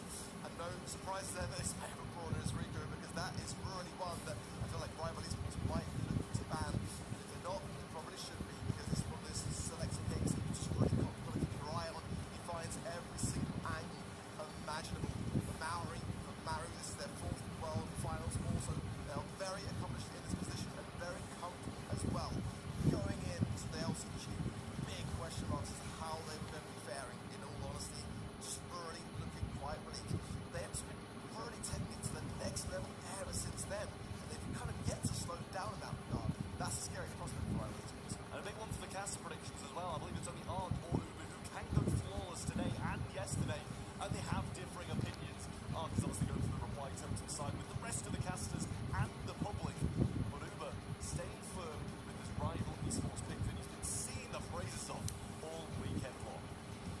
There's a lot of tense feeling here on the casting distance, I'm sure, no doubt, there on the player podiums. The crowd setting themselves in for what is set to be an absolute spectacle. The Reply Totem fans, they're about to blow the roof off this arena. Just that, reply totem settling in and same Rival Esports. Neither side looking too nervous at the moment. When the gameplay starts, I'm sure things do start to change. A couple mistakes here and there can definitely make that mentality waver. Just a little bit of the slightest mistake will cost you the team. Will cost your team a World Finals semi-final. In terms of predictions, 63% to Reply Totem, 37 to Rival Esports, so not that far apart. We're starting things off centre stage in Brawl. I think, to be honest, not a unfair prediction, actually. For Rival Esports, I feel like they've got a lot to show, and no doubt, dig deep when it comes to these drafts. Quite a balanced one, I feel. To go in to centre stage, the band's already in for Reply Totem, the Stu, the Nita, and the Otis. For Rival Esports, they do not want the Kenji or the Frank or the Mo. I think we've kind of seen far too much Kenji slipping through this weekend, so I don't mind it at all. Certainly though, Rico is open with the vision gear as well. We know it's going to be a sort of Reply Totem idea. The Clancy first pick. I kind of prefer the Surge myself, to be completely honest in the scenario. Certainly for the side of Reply Totem, they're looking to have that kind of tank counter in play. Gale as well, another big one over here. So yeah, I would kind of side more with that idea. Yeah, I feel the same way. I mean, they're two very similar brawls if you think about it. The leveling up mechanics. Once you get to level 3 for Surge, and obviously level 3 for Clancy, maybe probably a pretty level playing field. We've seen the roll in after that as well. With the fast splats, you're able to kind of slow things down, scout out the bush, and see where opponents are if they do choose to walk through this grassy area. But as I said, there is the Reaper for Reply Totem, something that IKEOS is very familiar with. Yeah, it's a solid pick. And the question now is to Reply Totem bring in something tanky, because they would be doing it into the eye of the Surge. The Squeak would be able to shut down that left or right hand side, just to allow Rival Esports to really focus their attention entirely on that side and see the slip through. They're going to go with Rosa. That is a daring choice, but in the hands of Reply Totem, they do play some fantastic tanks. I was kind of surprised it wasn't the El Primo myself. I was going to say the exact same thing. I mean, with Maru on that brawler, you never know what's going to happen. But Rosa, pretty similar. He's able to play the kind of short range brawls and have the shields go toward him as many goals as he like. But over the other side, we still have a lot of people left for Rival Esports. It's going to have to be able to counteract these tanks. It's absolutely amazingly well-rounded roster that Reply Totem can brought to the table. But it is going to be Gale, a bit of a tank counter in as well. Add that to the Surge. Rosa's going to be having a hard time.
that residue on the left-hand side, forcing Totem to the right. Now Chaos back.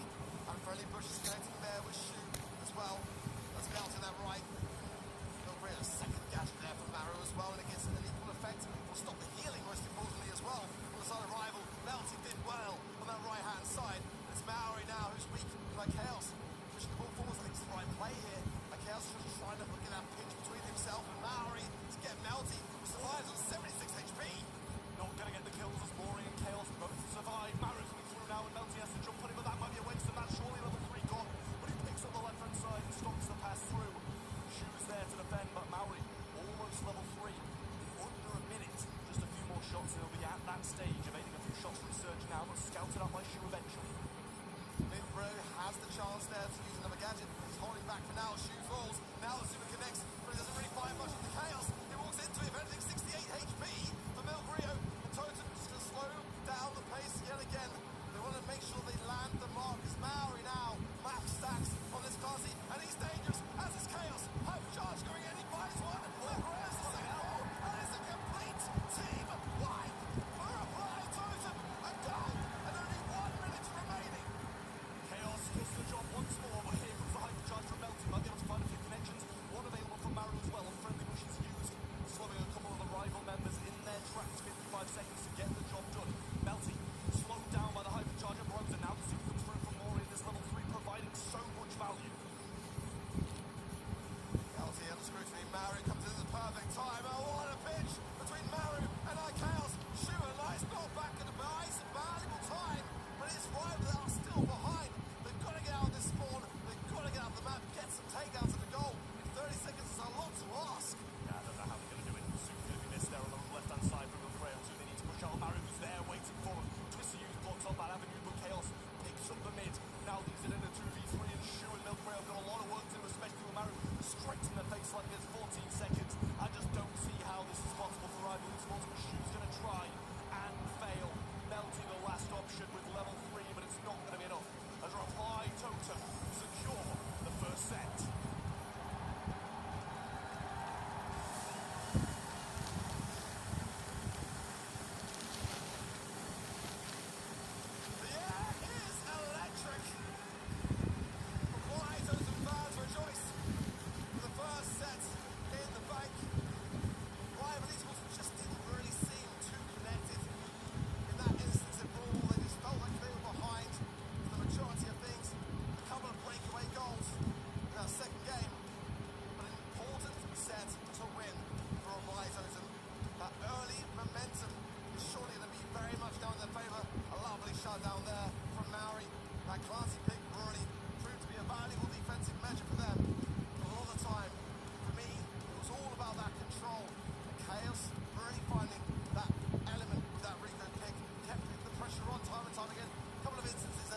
Classy really are a bit of a sitting duck and open to a lot of ranged ideas.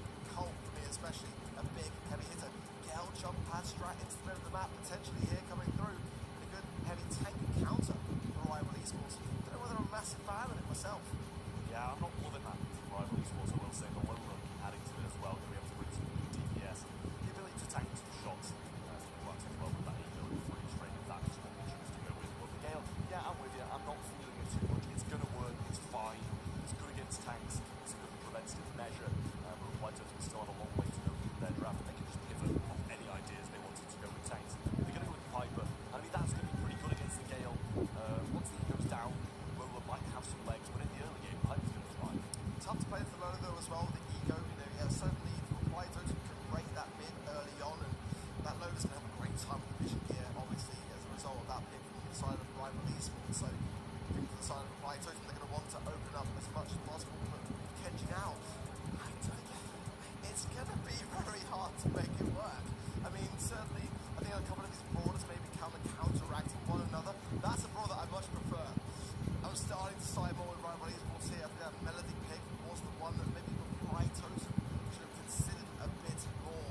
We haven't seen the best of win rates from Kenji on Heist. And it's one of those brawlers that, yes, it is exceptionally good, but is the best mode for it on Heist. You'll kind of see that White Totem going to be banking on the Kenji assassinating a lot of these brawls and getting the real kind of tickle down damage that Piper's going to do to the safe.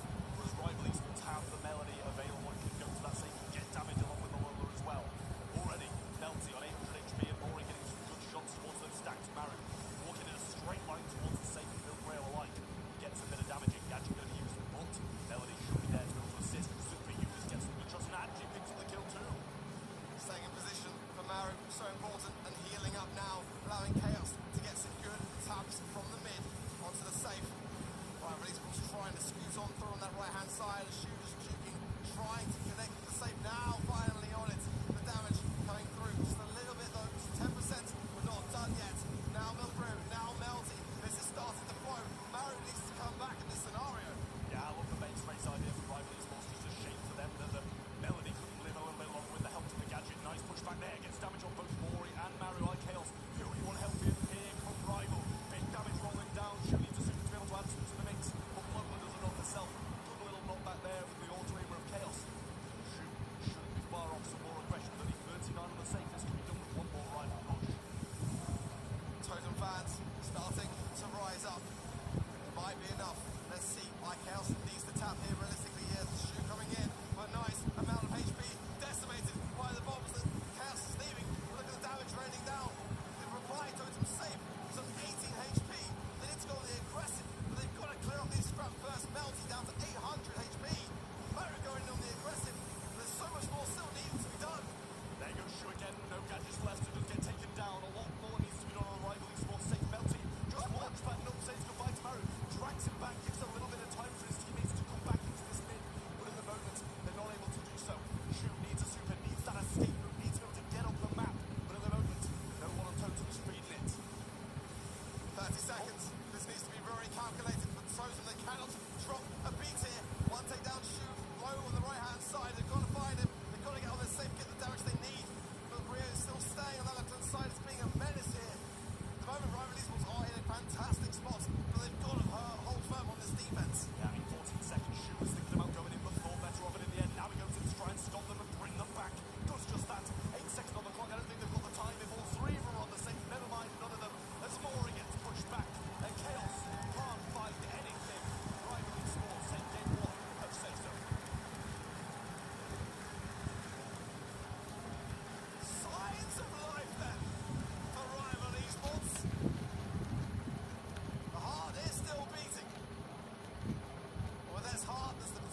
first set in the bag.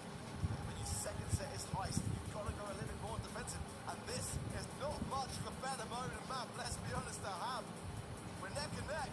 We're going into Snake Prairie with Bounty. This is where the draft really is crucial. You've got to consider very heavily your bans for Buzz, for Bo, for Tara. So much vision potential here. Let's see. Not yet. Well, you just named pretty much all the bans. Yeah. The Gene and the Surge as well, I really quite like here as well. But, I mean, Shelly, Griff, there's still some big offenders open here. Certainly, both sides. Got to be so careful where you lurk in these bushes. Dragon is what wins Snake Prairie. So this set probably going to be decided before we even go into it. Mo is going to be picked up from a White Totem, one of the best brawlers in the game at the moment. So they'll be pretty pleased that has snuck through this ban phase. There's so many things as Ark said to account for that have the vision potential that you've got to get rid of before Mo. Rival Esports will follow with there to shortly on Snake Prairie. It's so tough to draft right. It really is. Very troublesome. Even at this top level, the best in the world will struggle, undoubtedly, on a map like Snake Prairie. The pros are coming in for Rival. It's bold. It's early, however. Janet, I didn't like it when Elevate picked that in the 5th and final set. I can understand it here with Drop the Base, getting a lot of information from your opposition, sure, but they trickle down, they decay over time. It's not going to last forever, even with that additional gear to bring that gadget from 3 to 4. For a Riot Totem, I wouldn't mind a Shelly here. Just be bold, get rid of that Rose, get that knockback, and there it comes in. Love that for a Riot Totem. They've got some options now. Yeah, I think the Janet will work if they're in the lead. They need that early lead. I mean, I'm not going to complain. Some would say the worst brawler in the game right now, but might have some legs here. I mean, for Snake Prairie, it does make a lot of sense. Able to get some damage out, but also heal the team at the same time. The Rose is going to want to dive into this. I mean, I don't necessarily mind it, but it is very bold. I mean, ultimately, the mode getting the most amount of information. So, a lot of pressure certainly placed on that player. And the vision gear is going to be necessary to really get that information flow from, again, the Watchtower gadget. Makes a lot of sense, but when you're being rushed on, is it really the problem that you want to have on defense? I mean, Rival are relying so heavily on all of their gadgets. When they run out, if they don't have the lead, I don't think they're going to get the lead back. Rose with the unfriendly bushes, you know, the Watchtower from Brawl, and the Drop the Base from Janet. It's going to be make or break. It's bold, it's dangerous, but this is the World Finals. Rival Esports really are putting a lot of faith in those gadgets. Let's see how they will fare already. Watchtower on the right-hand side. But look at that, as quickly as that Maori getting taken care of. The flank coming in. Rival do not have much of an idea where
time against him. Gadget used, will slow down perfectly.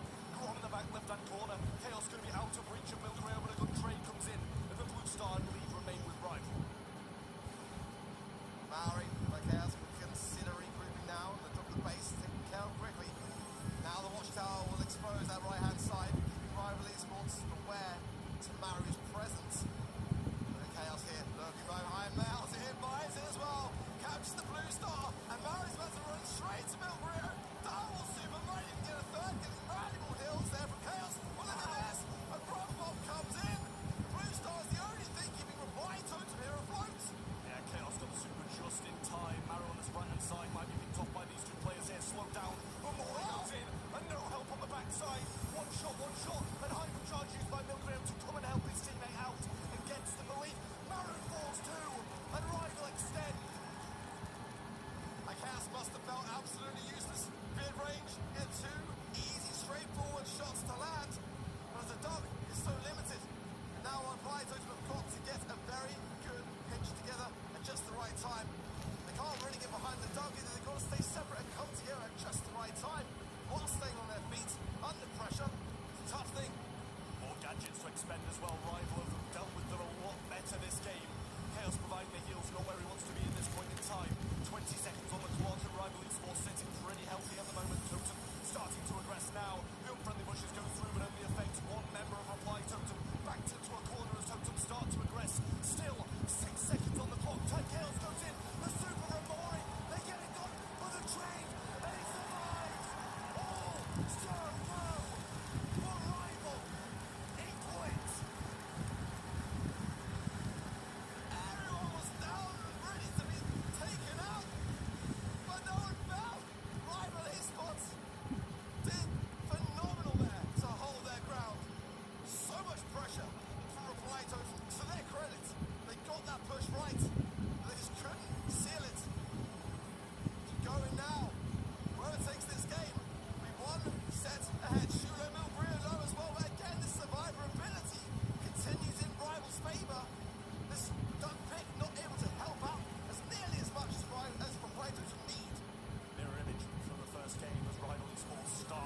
exactly, let's be honest.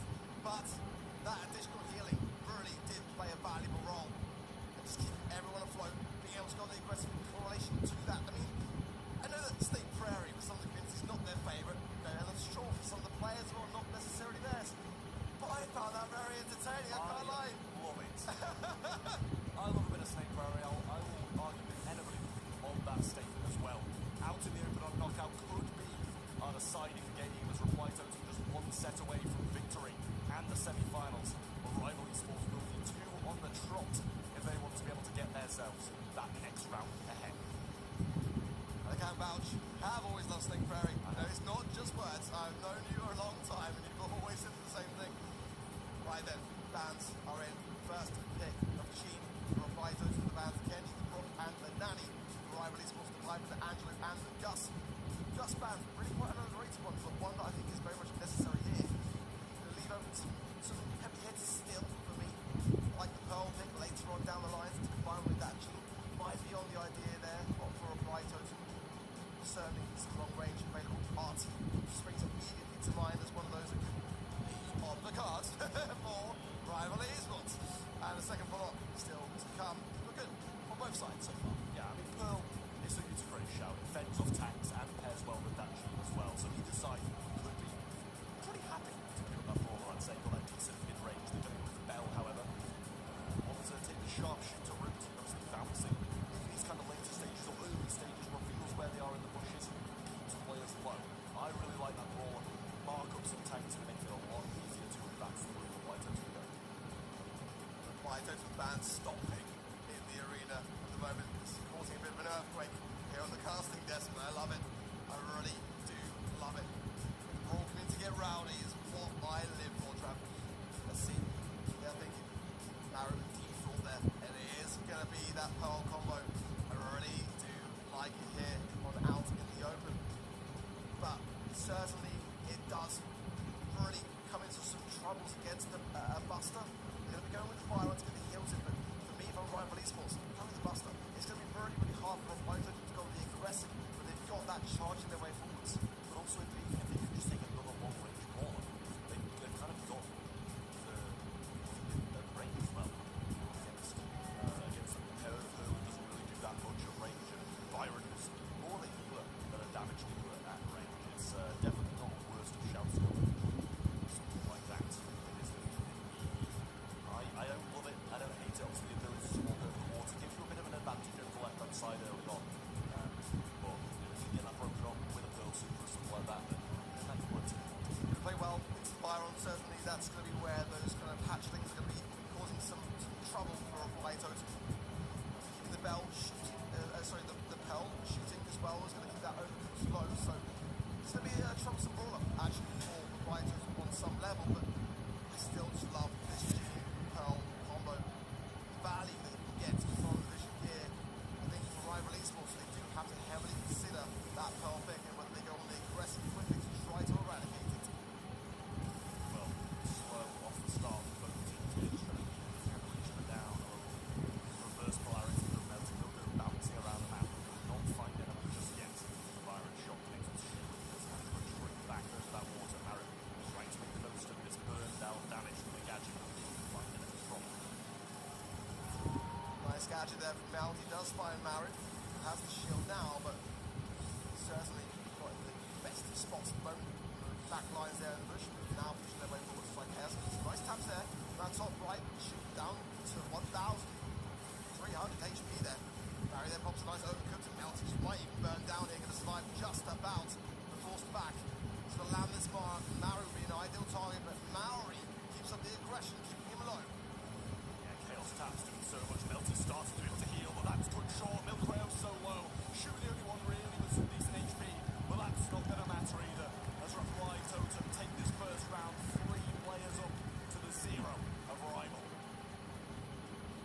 Maori has the ball as well. Now, hunkered down, supplies some nice healing along the way. Trying to secure a belt and probably get some mark off onto Maori. But Rio is definitely a hazard that Maori would like to avoid. If they got the support, an ideal person to get rid of early now. Here comes the opens from Maori. And big, heavy taps. The left-hand side. We can go 3 versus 2 chaos.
चलो